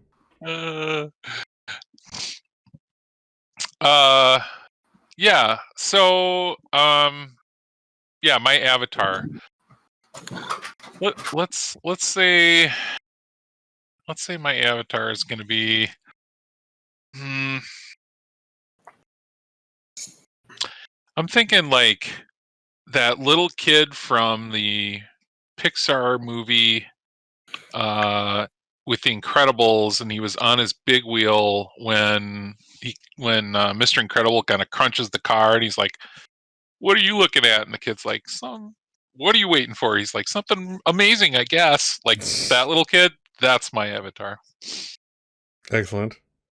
All right, so you go on a meet, and I'm assuming you have to you will have to leverage your at least your name, but when the time is right. But yeah, you get onto this board, and it's a virtual amusement park. There's like rides and stuff and etc. And in reality what they are various, data tracks and stuff like that. You have to ride this ride to get to there, and this is like the lounge, kind of like the waiting room. The line for here is actually the meeting room, and So yeah, you probably have to go through a couple rides, including the log jammer, down the like the lazy river or whatever, and finally you meet this contact. He told you he'd look like an archer. This guy he's a neon archer, like totally, neon green with a big like blue bow, with like a curly Q on the end, like a quiver with neon lightning arrows in the back. Nice. And what's his name? Oh, you're asking me his alias? Why should I bear the brunt of all this? Right. Yes, you have all the power. Yeah, I would say his name is. Let's go for something out of my classic world. Treehopper. Treehopper, nice. Drissetti. I got that. I get that. I'm down. I'm down. That's an inside joke. We'll tell you about later. So, yeah. So, Treehopper, kind of is just waiting in line with non-avatar avatars. Just kind of like body shaped placeholders to keep the illusion going. So you're actually alone in this area, and he kind of sees you, that you're approaching him, and he kind of on my big wheel. On your big wheel, and he stands up and takes a arrow out of the quiver and knocks it, kind of aiming towards the ground, but I don't think you described what your avatar looked like. So he's like, to him at least. So he's like, identify. Treehopper, it's Hugh Huntley. He's like, Huntley? All right. He was kind of like partially pulling it back, even aimed at the ground, and kind of let it go. Lets the bow fall to his side. The arrow dissolves into the ether. And I think I want to qualify something too about giving my name out like that. I'm going to assume that I can send messages, not cryptographically. What's the word? Well, encrypted. So if I can. It's AR. We're amongst people, but I can still send him or discuss things encrypted. Yeah, and what basically the area you're in is made to be like a meeting area for this kind of clandestine meeting. Okay. So you could do something like that, but in this room, it's basically the bulletin board has the room encrypted for all intents and purposes. If that makes sense. Yep. So yeah, I say, yeah, Hugh Huntley, and I blow a bubble and pop it. Like, Jesus, that bubble blowing animation alone costs like €300. You really went all out, huh, Huntley? I'm a sucker for good looks and class act. I don't know. All right. So he's like, yeah, I knew your brother, so you got my attention. Brother was a good runner. He kept up on his tech. He was smart. He lived on the edge. I'm sorry he didn't die in the net. That's how he would have wanted to go, fighting some mice. Yeah, well, you'll understand if I really don't want to talk about him right now, or that. That's too new. Yeah, I get you. It's like, just understand that loss is felt throughout the community. Yeah, he was great. He was really great. You should have seen him play soccer. I Anyway. don't go meet world as if I can avoid it. But yeah, tell me what's going on. What can I do for you? So, I have the chance to confront and possibly pull out my next piece of story, and it's going to involve the "You Belong to Us" building, I believe. We are going to be organizing a strike on this building, and if things work out right and I can catch him there, I need to be able to have a backup plan for capturing my conversation with Damien Leonidas on tape and be able to get it out to a recorded location. And what I was thinking was, and I'm not sure if this is just one hacker or if we should separate the hackers and give them each little parts of the job, but here's my thought. We plant a virus that does facial recognition, and when the security cameras pick up on the same camera his face and my face, then the normal broadcast feed also sends out on a separate encrypted channel the message to pick up that feed, and that's where I think the second application comes in and basically then pulls that information and sends it to our recording system at FYYL, so that if I lose my cameras, if my recording eye is knocked out, if I can't record audio, then I could at least count on this to pick up whatever we talk about and still get a recording of it. The avatar is pretty motionless during this whole conversation. And then when you kind of finish, it's like, all right. So I can tell you don't really run the net. Am I right? No, I mean, that's what you do. Right. What I do is I expose the truth. Oh God, Huntley, do you really have to use the tagline right now? You're embarrassing yourself. I guess I need to step up my game a little then. You're like, okay, so we could plant a virus like you're saying. The problem is that twofold. One, they do a security sweep every few hours there. They would find it. We couldn't bury it deep enough in their network. Plus, of course we gotta be in meat space on site to do these things. So, right, so what if I bring the device that plants it? No, you're gonna need an on-site runner. So Gotcha. We're gonna have me. Well, I might subcontract this one, but you're gonna have a runner in there. They're gonna need to be in sight of the node to get in. That's gonna take some doing. I'm assuming you want to handle your own part and not worry about the other, right? Like getting the net runner in meat space and getting in the right place, getting to access the node, and we'd basically be controlling the security cameras in real time. Yeah. It would be best if I didn't have to help coordinate that, but Right. I'm saying we don't want you to. Oh, great. Then that I'm just saying you'll have to for me too. pay. I see what you're saying. See, we need it's not just the runner. A team's got to get them into the node. Sure. So if you have 3K lying around, we can probably make something like that happen. I have 3K, but does it have to be specifically your team, or can you run with us? Because we're already going to be going into the building. See, I don't want to be where all the actual action is. I want to be going in quiet, and I know my team, and I have no idea what your team is. I Sure. trust my guys. Nope, that makes sense. So you're never going to see me. You understand? We're going to come in a back way, quiet, stealthy. At worst, a couple of guards get taken out. But otherwise, I get close to a node.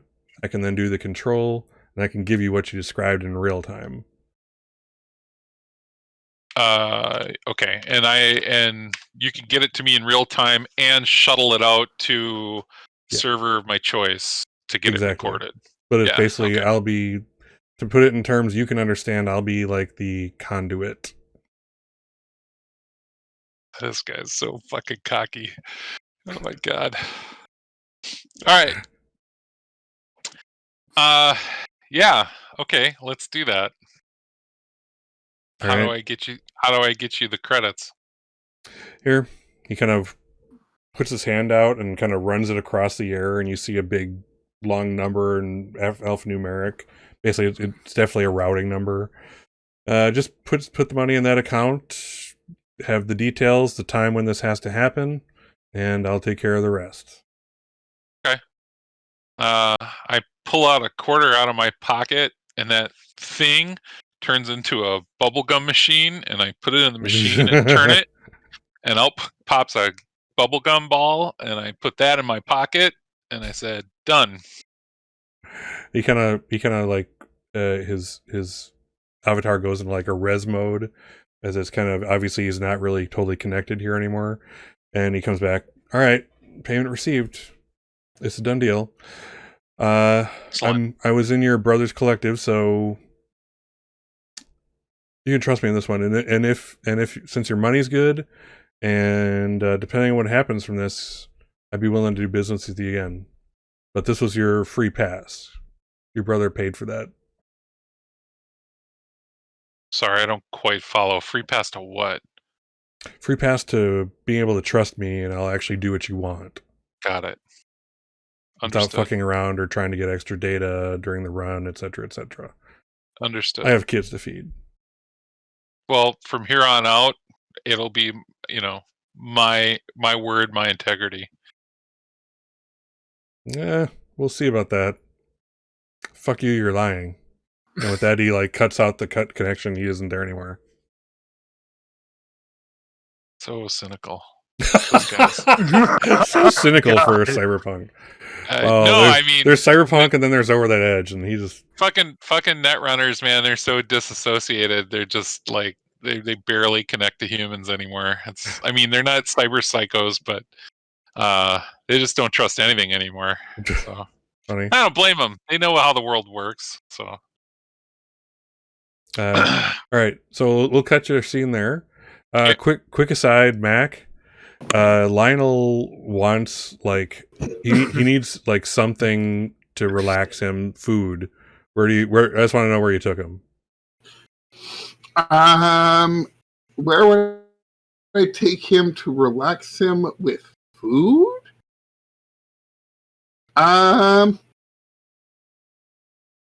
That's a very good question. Where the hell would be relaxing? Well, I guess Lionel wants something relaxing and low key. Mac's gonna go for what they consider low key and relaxing.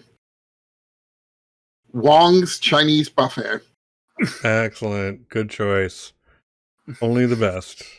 I love that place. Yeah, he walks in like you have him like your hands in front of his eyes or something, and then as you walk in and the scents of the food waft over you, take your hands off, and he's like, "Oh, I needed this so bad, Mac."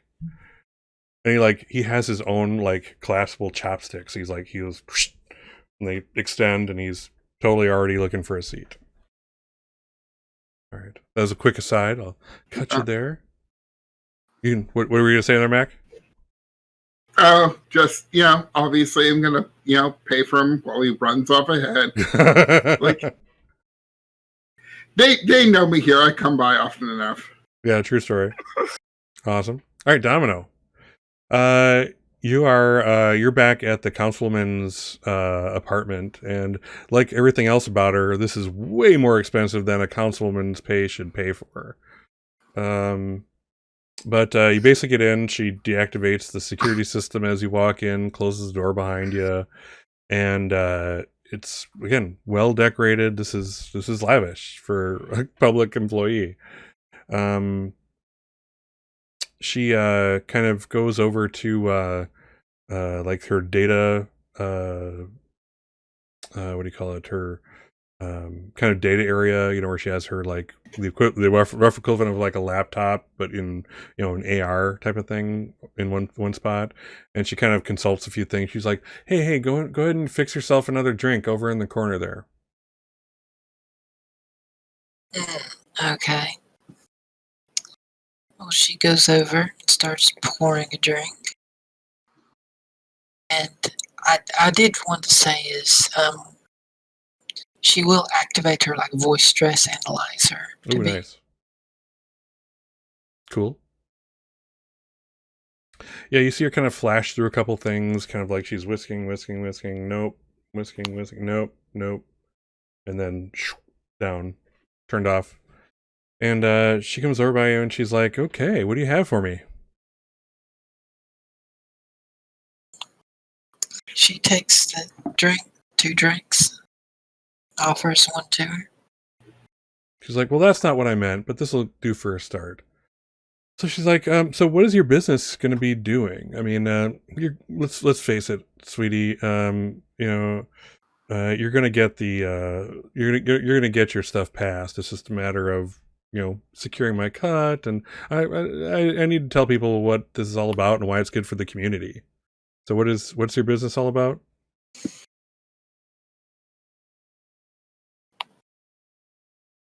Give me just 1 second. I'm sorry. I know you're not a on the spot type of person. Trying to go with the scene here. You got this. Aries Informatives. Informatics. Okay. Let's see. We're basically into providing securitized financial products, so that, as you said, the lower and the middle class people can safely invest their money and receive returns without as much up and down as you would have seen before. Oh. So like, okay, I see. So you take, so these lower middle class folks, you're going to, tell them to invest in something, and then you're actually leveraging that, and you're making a whole bunch of money. And when they take a loss and you take your gain, it's not your fault because they signed a contract saying that the market does fluctuate. Oh, that's genius. It's like robbing without the gun. Oh, that is amazing. My hat's off to you. Do you have any partners? Partners. Yeah, I guess she could probably give some other names of she's partners. like, she's like, no, I know it's all classified, confidential, but that's brilliant. I mean, the best people to take money from are the poor. I think it's like but at the same time you're giving them hope, and it's beautiful. It's like their hopes are dashed, and to recoup their losses, they're just going to keep giving you money. Oh my god, that is genius. I'm in on this. I mean, so what was my percentage you were offering me? I mean, what can I hope to benefit from this? I want to get poor people money too. Please tell me this is crushing Domino's soul inside every second. No, dude, Domino is definitely going like, yeah, might have to like put her down on her knees and execute her.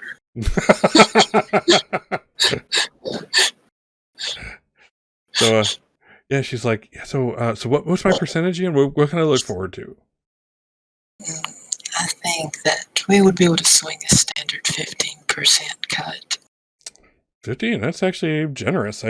This would normally be the point where I try and negotiate, but wow.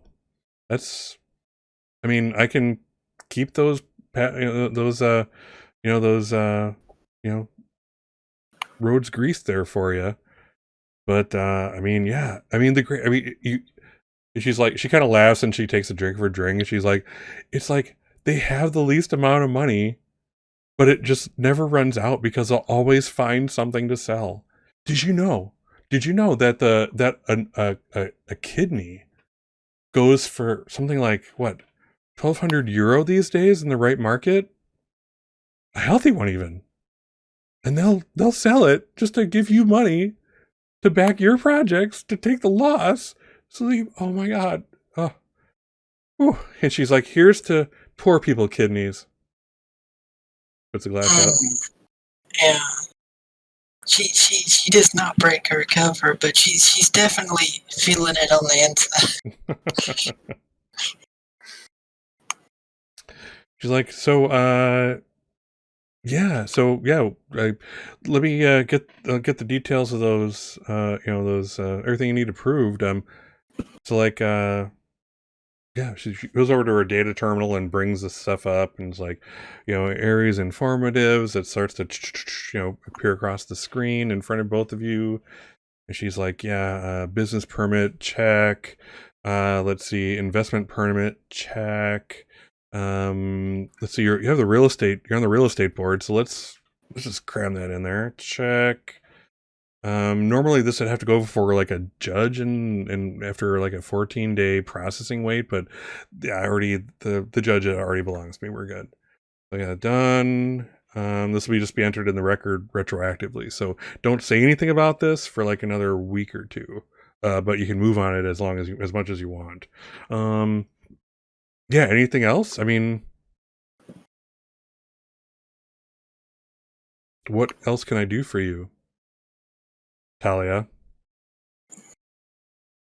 And yes, she did read that off of her agent because she totally already forgot your name. I think you've already did more than enough.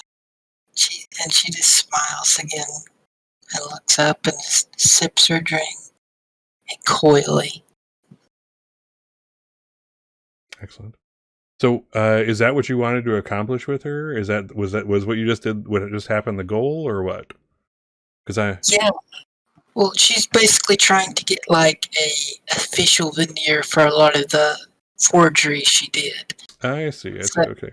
So, and then Aries Informative is like attached to those in some fashion or another. Perfect. Yeah. So getting the stamp of the official approval on all the forgeries makes it a lot easier to keep up the appearances. Sure. I mean, at this point, they don't have to be forgeries. She can actually draw like ID for this company that is now permitted for all intents and purposes. So just one little more thing before I can kind of put my name on the dotted line. Oh, where did I forget my Virtua pen? Oh, it's in there. Just follow the leopard stripe, please.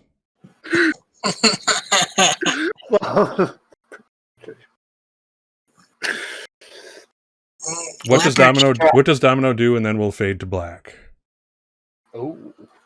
She just looks down. Leopard stripe.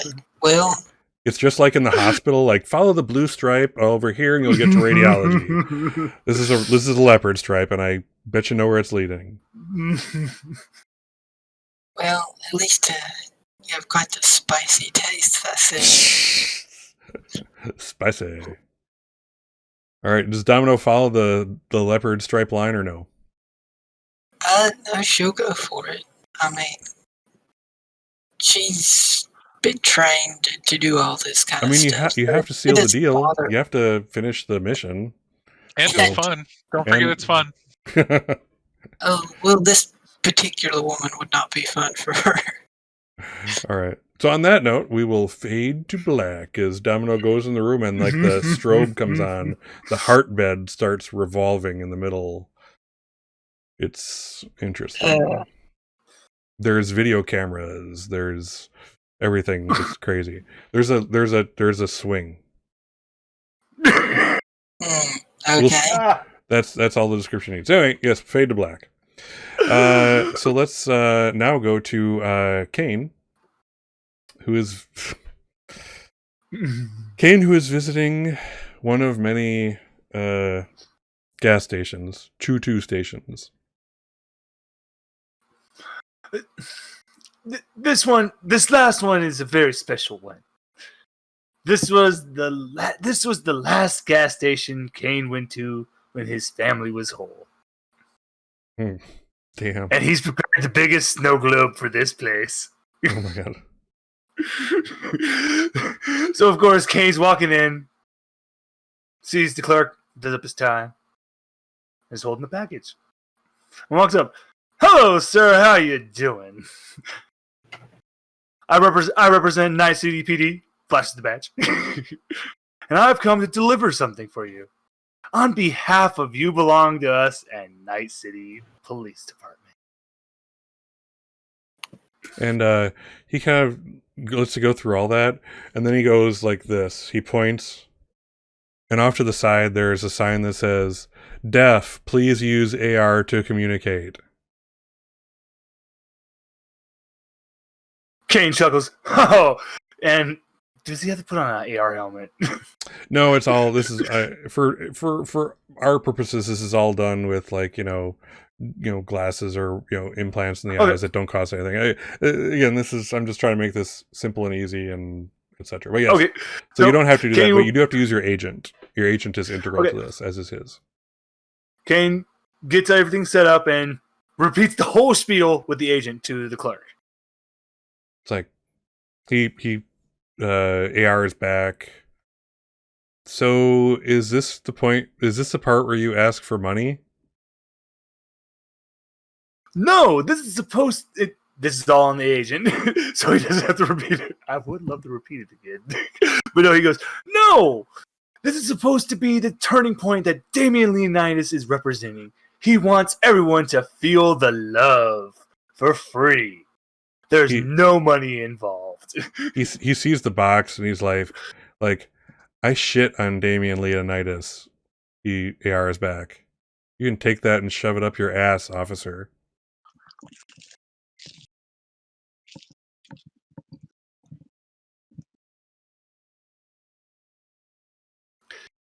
What's in this box represents a new turning point in this city. Trust me, you're gonna want it. Yeah, sighs, the bored sigh of someone who wasn't heard yet again. And he kind of he goes to the box and it says don't open it until tomorrow. And he clicks out the razor blade, slices it open right in front of you defiantly, and opens it up. And there's this big ass snow globe. Kane gets a devilish grin on his face. Oh, you spoiled the surprise. It was going to be on TV when Damien Leonidas and his son are reunited on television. Everyone would open their box. But, you see that there? That was made by Damien's own child. So you could all feel the love. Please, enjoy it. He kind of looks to it. He's like, how much is it worth?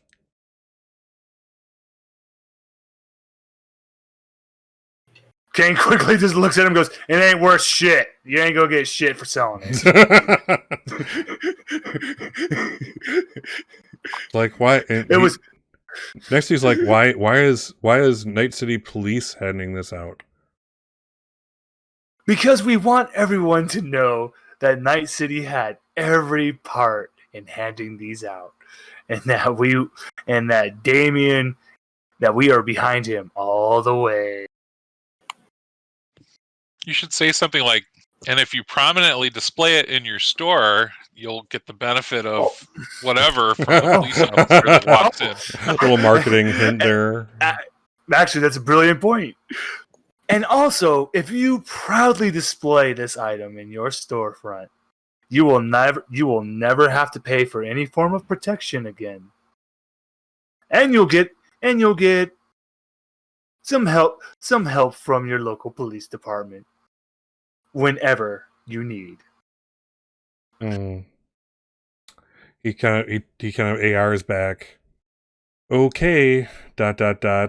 And he'll actually take it out and put it in like the front window, facing the the pumps. And he looks back at you, goes back to the AR interface, and he's like, "Officer, I really need some help right now."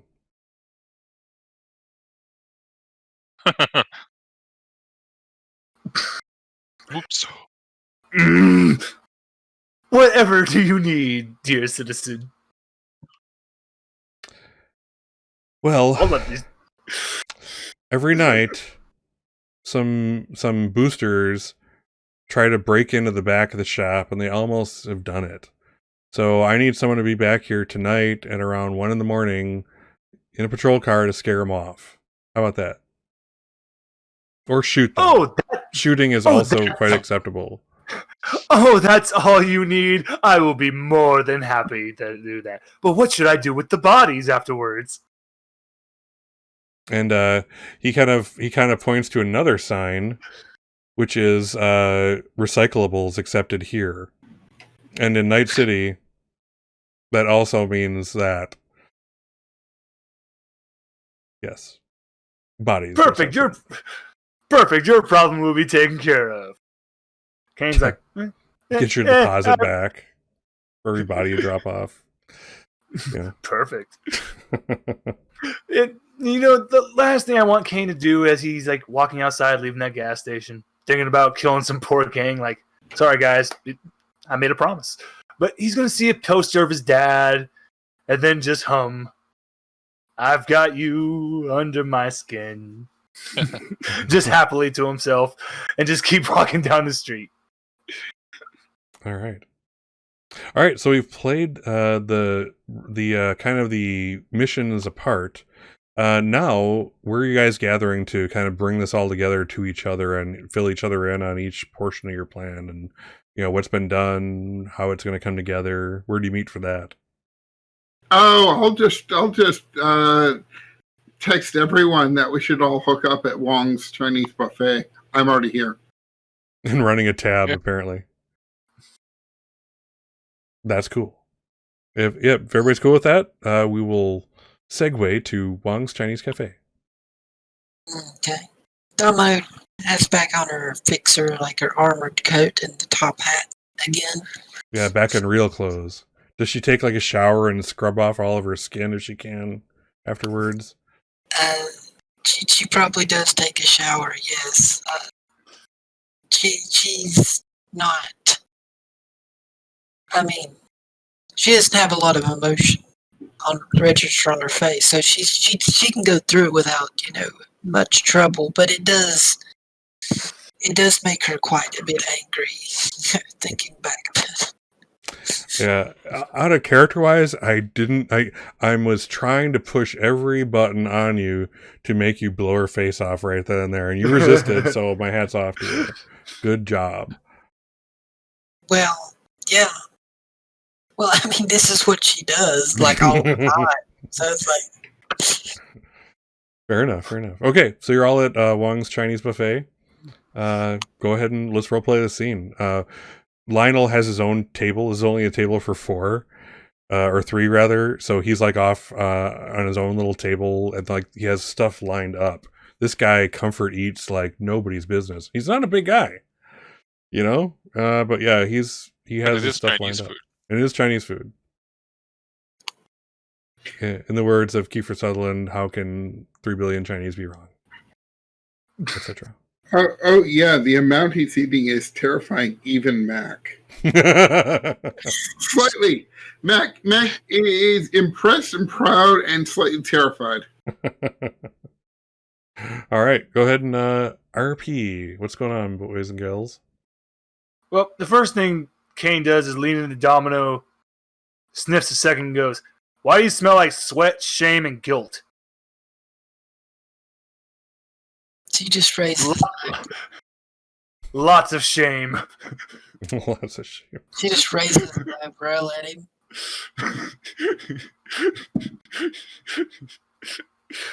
Oh, and thank you for that badge. That helped so much. Conveniently, Kane pulls out a map. You don't want to go down this street. This one. Oh, avoid this one right here. When What Hugh have comes in, you done? What have you done? Yeah, what's Hugh? When Hugh comes in, what? Why do we not want to go down these streets? Kane just looks at Mac and goes, "Boom." I am going to roll my eyes so hard that they go clean up the table and under the chair in the next booth. And Domino looks over to Kane. Have you ever heard the phrase collateral damage? Collateral damage.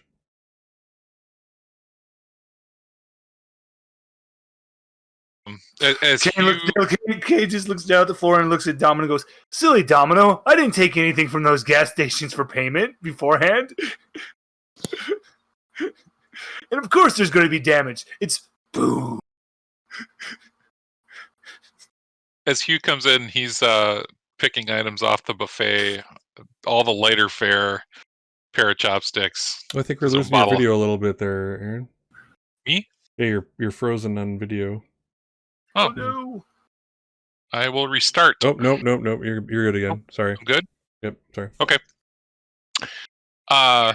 Do I need to repeat what I said so far? Nope, we heard you. Okay, great.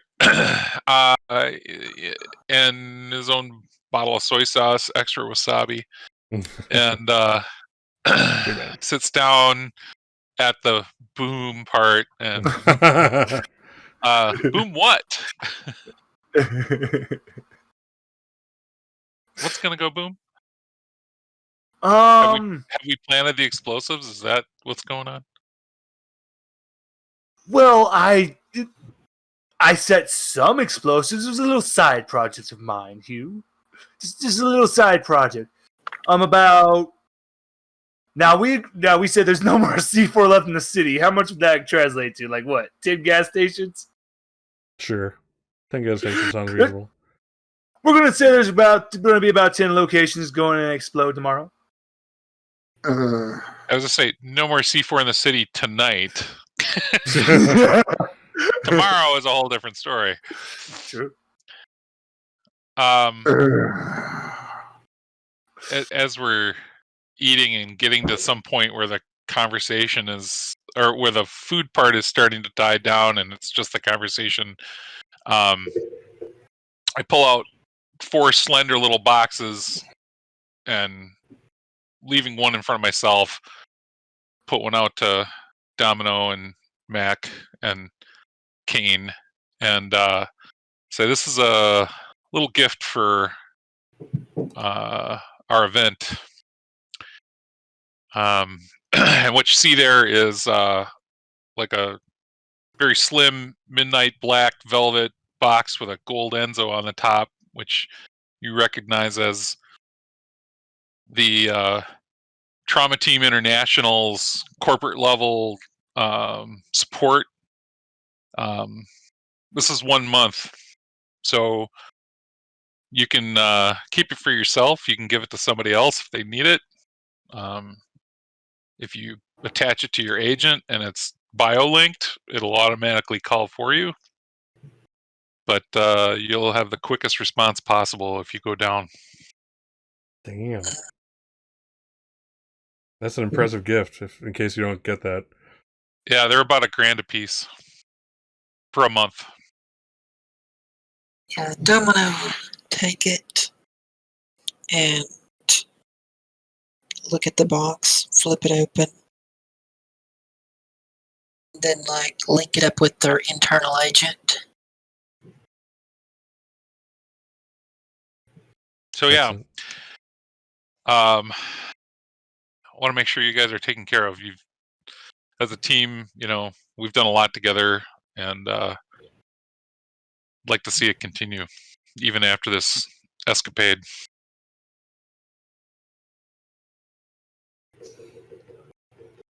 FYYL really appreciates what you do. Sure they do. You're just making a lot of money. They want to keep you making a lot of money. Domino wipes her hand over to call up an AR image and pushes a few buttons and pushes out basically a series of documents and spreadsheets and various applications for Ares Informatics. This is what I've been working on for the. This should help us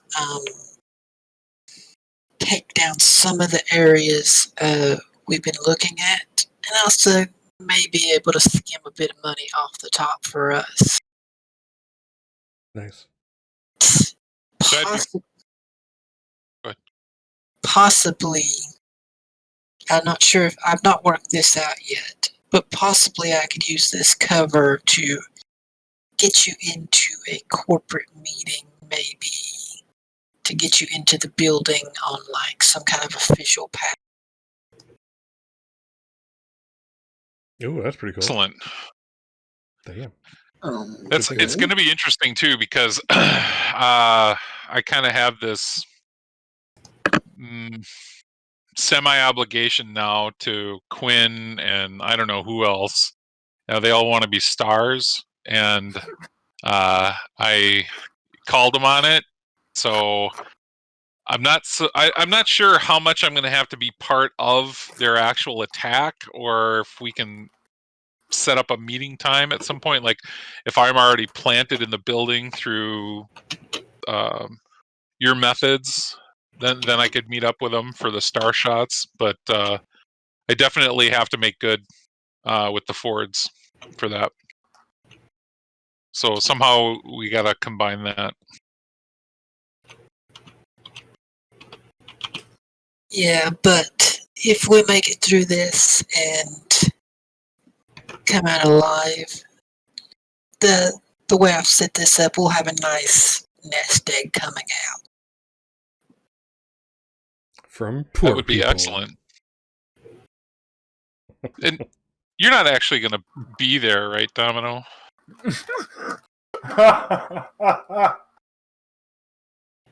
No. Gotcha.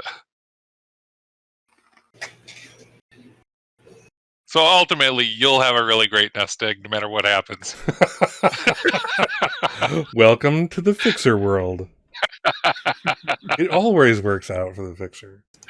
Have you heard the words Xanatos Gambit? I am very familiar with that concept. Exactly. God, that's...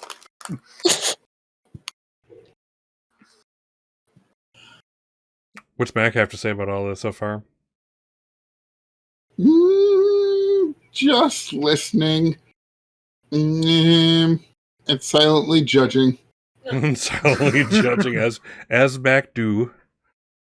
Well, I don't believe this is actually going to be off the back of the poor people. It's probably some trick to trick the corporations out of money.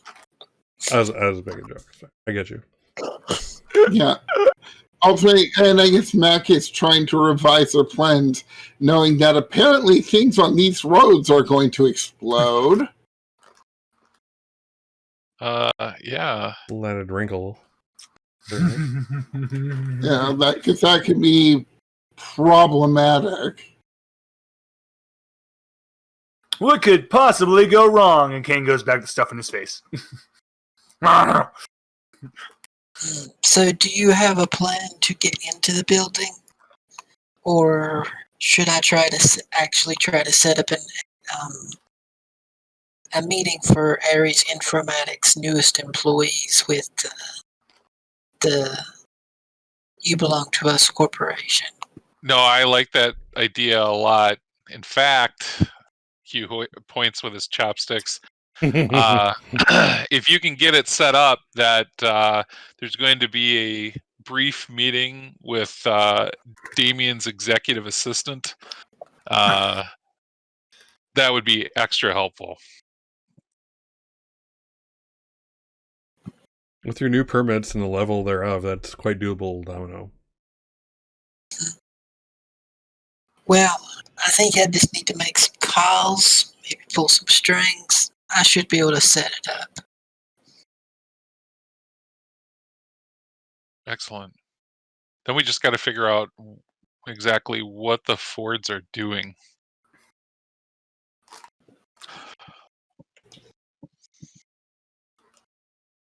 It's got to be something that they're going to do that's actually going to force Damien to send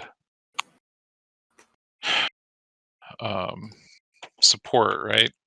Wasn't that the plan? To kind of Yes. force him to thin himself out, thin his resources out. Gotcha. Kane, would you like a suggestion? Oh, Kane looks up from his plate. He's not using any silverware or anything. He's just shoving everything in with his hands. Looks Noodles. up, like, just have them ransack the place. The more damage, the better. Which If place? people gotta die, so be it. Oh, for the Fords. Just have them ransack the place. Just the more damage, the better. Okay. And before anybody does anything, I want everyone to wait till you see the booms. Now, there's going to be a lot of them. Now, I think I like Knock Knock better. At least Knock Knock was just crazy. Now you're kind of intentionally throwing people's lives under the bus. I don't know. I don't like that, man. But I get you. They're there to do a thing. Kane just looks at you with the most dead look expression ever. It's nothing personal. It's just revenge. It's just revenge. Well, that's actually a tagline for a great portion of this expose, really. It's nothing personal. It's just revenge, the most personal thing in the universe. So for my benefit, let's go over. So the Fords, I believe the Fords had a target, the Nomads had a target, and one of those was actually like You Belong to Us headquarters. Mm-hmm. So yeah, I believe the Fords were supposed to hit You Belong to Us, and the Nomads were supposed to hit City Hall. Yeah, City Hall. Is that right? So my question is, given that, how will this kind of getting an appointment with the executive assistant work in with this? Obviously, all meetings are canceled once Ford start kicking in the front doors. Right. So how is this going to work? Especially if you're going to want to be with the Fords to kind of give them their star time. Yeah. So I want you to kind of keep those things in mind. How does this? I thought the original plan was also it wouldn't be Kane's target would be at his home, so a third site. Yeah, because Kane's not going to be with you guys. Kane's going straight to Damien's house. Yeah, that's going to be one of the booms. So now Hugh could maybe. Oh, that's right, and that's why. Okay, so Hugh needs to be there for this because that's part of his whole plan is to kind of do the thing. Get the video of this interaction, this conversation, to make the story. So we've forgotten that part. So I think what's going to have to change in this is that it's not going to be me doing the camera work with the Fords. I'm going to have to trail along with Kane, and we'll have to just switch targets for which security system we're going to hack. Sure, yeah. So it'll be his house and not the which is in itself worthy of the same group that you just hired. So that works. So we'll retcon that. I think that makes a lot of sense. Wait, Lionel can be the cameraman. He will be the Ford's cameraman. Jesus. It's time for Lionel to shine. Oh my goodness. I'll take care of that. Is Thanks, Kane. Entirely possible. I got this one.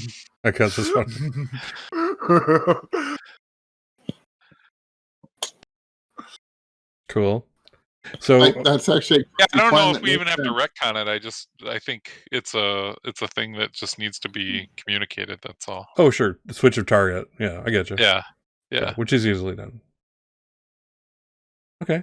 All right. So I'm just kind of putting together the picture in preparing for next week, the grand finale of grand finales. Ooh, this is going to be good. So here's where we kind of fade into, like, the sounds of the table dull out, the sound goes down, and the theme music plays in the background as the camera pans back and goes to black.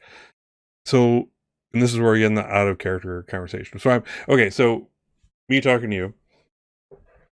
So my impression of what you've all planned for next week is, things go boom.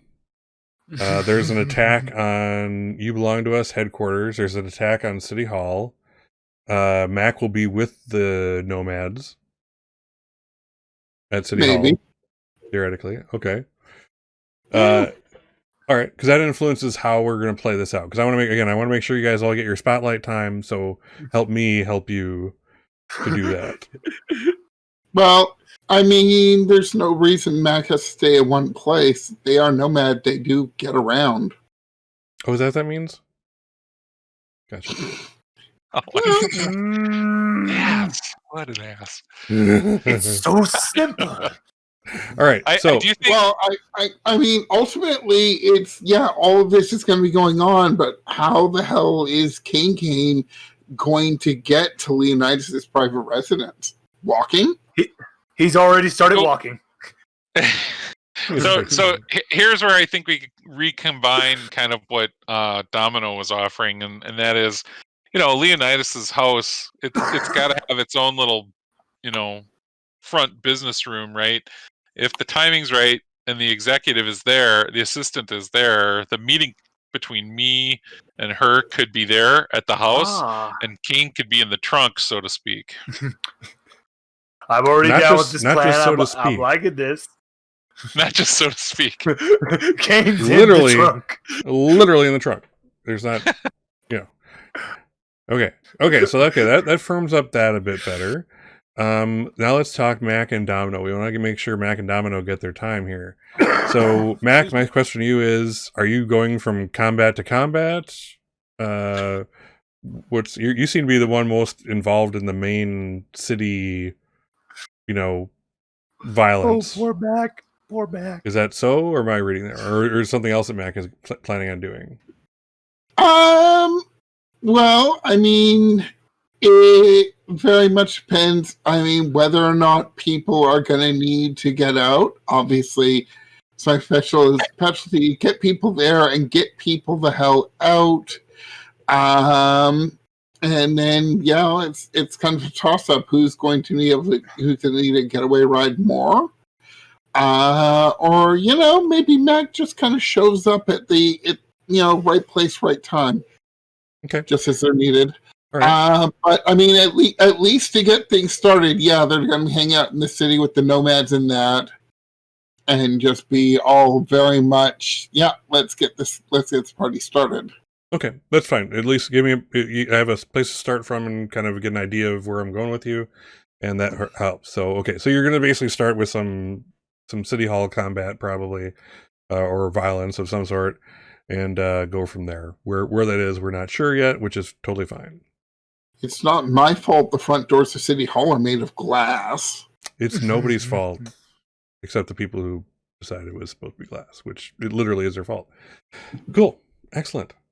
So that leaves us with Domino. So Domino, you've already kind of stated that you're more of a lead from the rear general, which is understandable. Domino is not a frontline fighter, but my impression is that you'll be kind of directing, kind of like the assets of the what do you call it? The California Liberation Organization. Yes.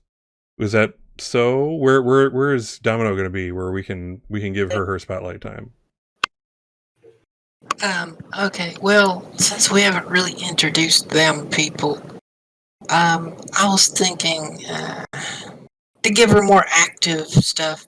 Maybe she could be planning some kind of using the cover to plan some kind of heist with the Fords at the HQ building. Oh, neat. Kind of like, okay, like kind of get the first wave is in before anybody actually realizes they're in, type of thing.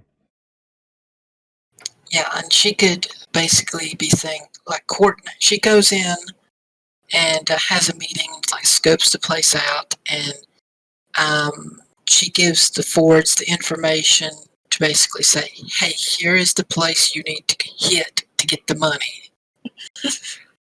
Or cause damage or whatever. Okay. Okay, Yeah. cool. All right, that's awesome. Yeah, I mean, that's what she does. She's a clandestine operator, so that fits it perfectly. Okay, cool. Yeah, I just want to make sure we get you involved also. I want everybody to feel like they, you know, did something and contributed and were cool and all this stuff. Like, I want you to do every episode, but on episode 10, final finale, most of all. So cool. Awesome. So it gives me quite a bit to work with, actually. So that's pretty neat. All right. Anything else you guys want to discuss before we kind of break her off?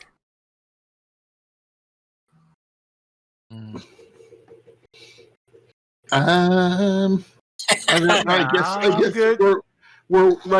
guess the signal to get all the action underway is all these gas stations exploding, and then we're all like, go, and everybody pours out of like alleys and warehouses and whatever, and just charges. And then it's the plan.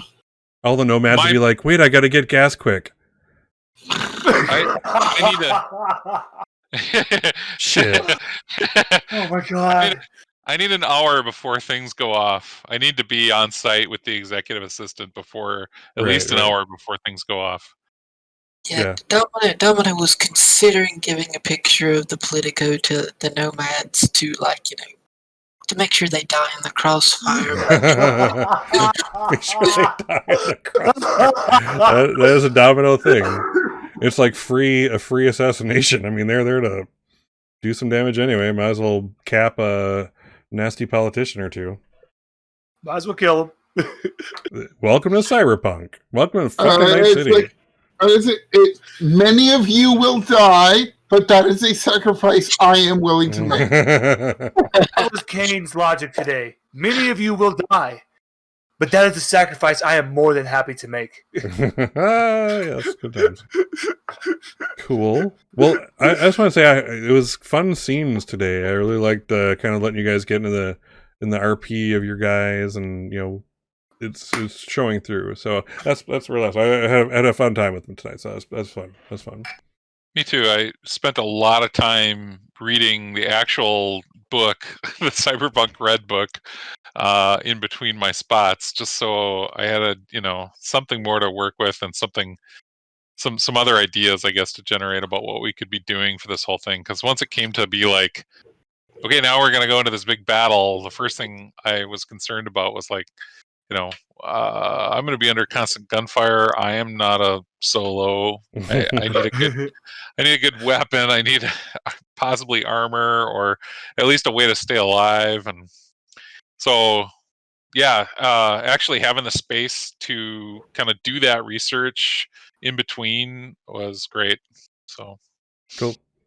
And again, I'm trying to get everyone the equal spotlight, make sure they contributed and feel good about themselves, and you know, they're cool characters, which they all are.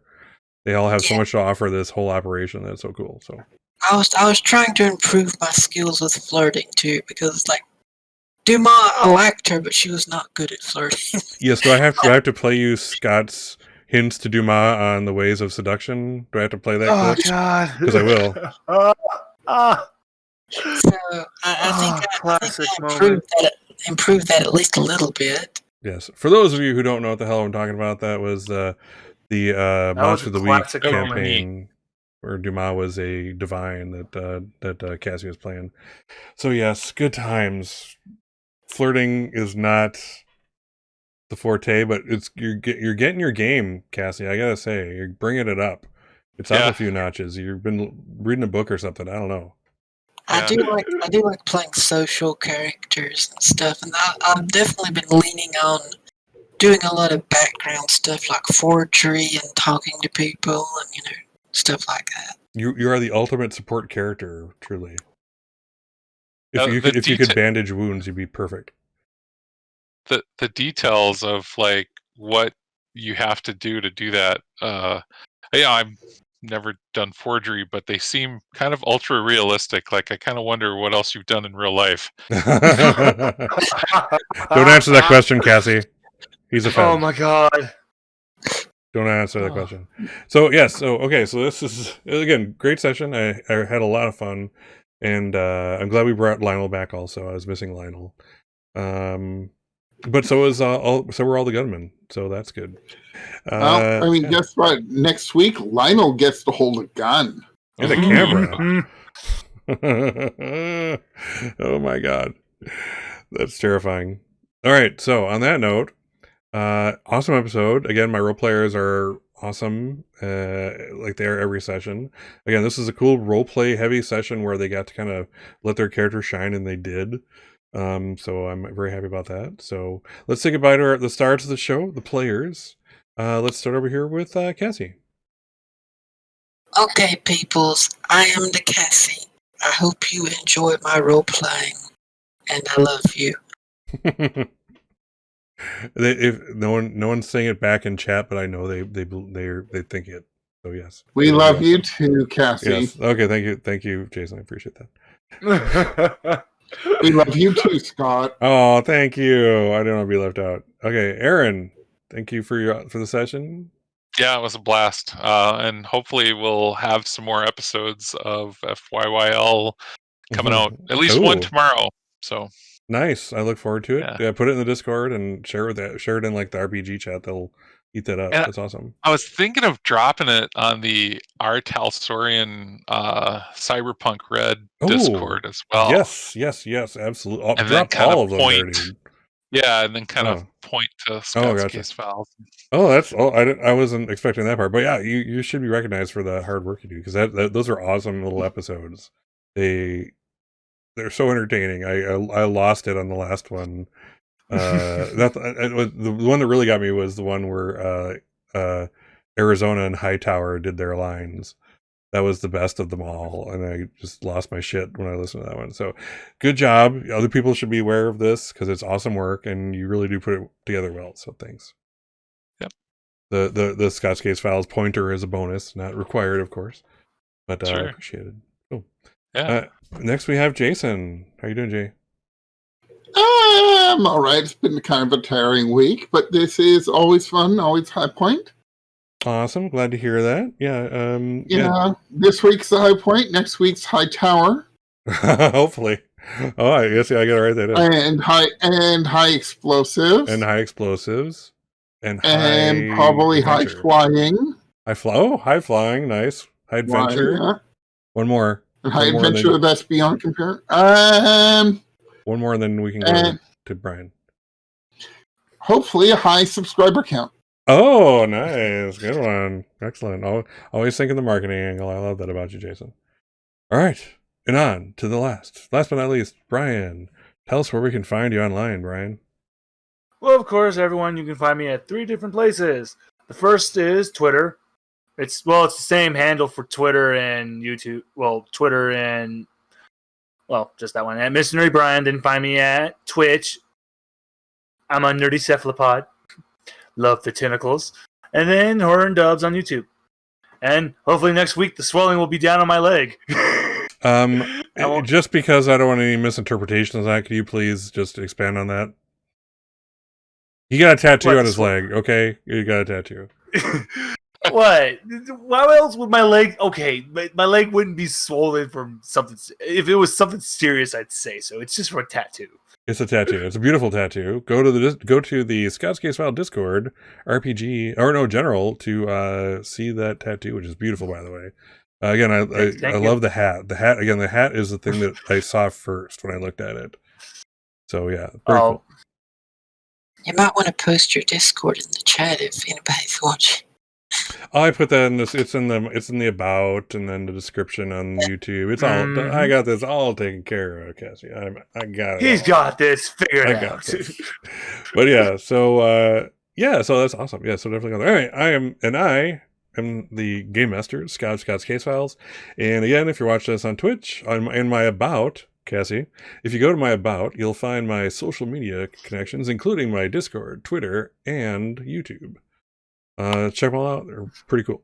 And if you're watching this on YouTube, all that stuff is in the description below. So, as usual, if you're watching me on Twitch, think about, following. I'm also an affiliate now. You can subscribe and support the channel and do all that kind of cool stuff. And if you're on YouTube, subscribe and hit the little bell to get alerted whenever I put up new material, which is weekly. At least 2 videos a week of the 2 main role-playing sessions. I'm trying to get some YouTube-specific content out there also. That's on the way. So there. Anyway, thank you all for joining us. I can't say this enough, and I gush about them all the time. My players are the stars of the show. They are very different role players, but they put it together well. And I love it, and I'm glad I can stream it and show it on YouTube so that other people can actually see this, because it's just so cool, and they're so cool, and they spend their time with me. I actually don't know why, but they spend their time with me, so I'm lucky. I just count myself lucky and take that, just run with that. So anyway, thank you for joining me. Thank my viewers. Thank my players. Thank everybody for joining me, and I hope you have a good week. I hope good things happen to you. I hope if you had a crappy week that the rest of the week is a little better. Hope you hit the weekend running, and do good things for each other. Go forth and do no harm, and take care, and we will see you next time for the finale, episode 10 of Cyberpunk Red, Reclamation Road. We're claiming our freedom, but really it's like revenge. So, well, okay, Scott, I slipped in the marketing. Where's my money? you for every 1,000 you get a percentage. It's fine. We'll figure that out. Here, you know, I won't even run I could run a thing, but I won't run. All right, get out of here, you wacky kids, and I'll see you next week. Take care.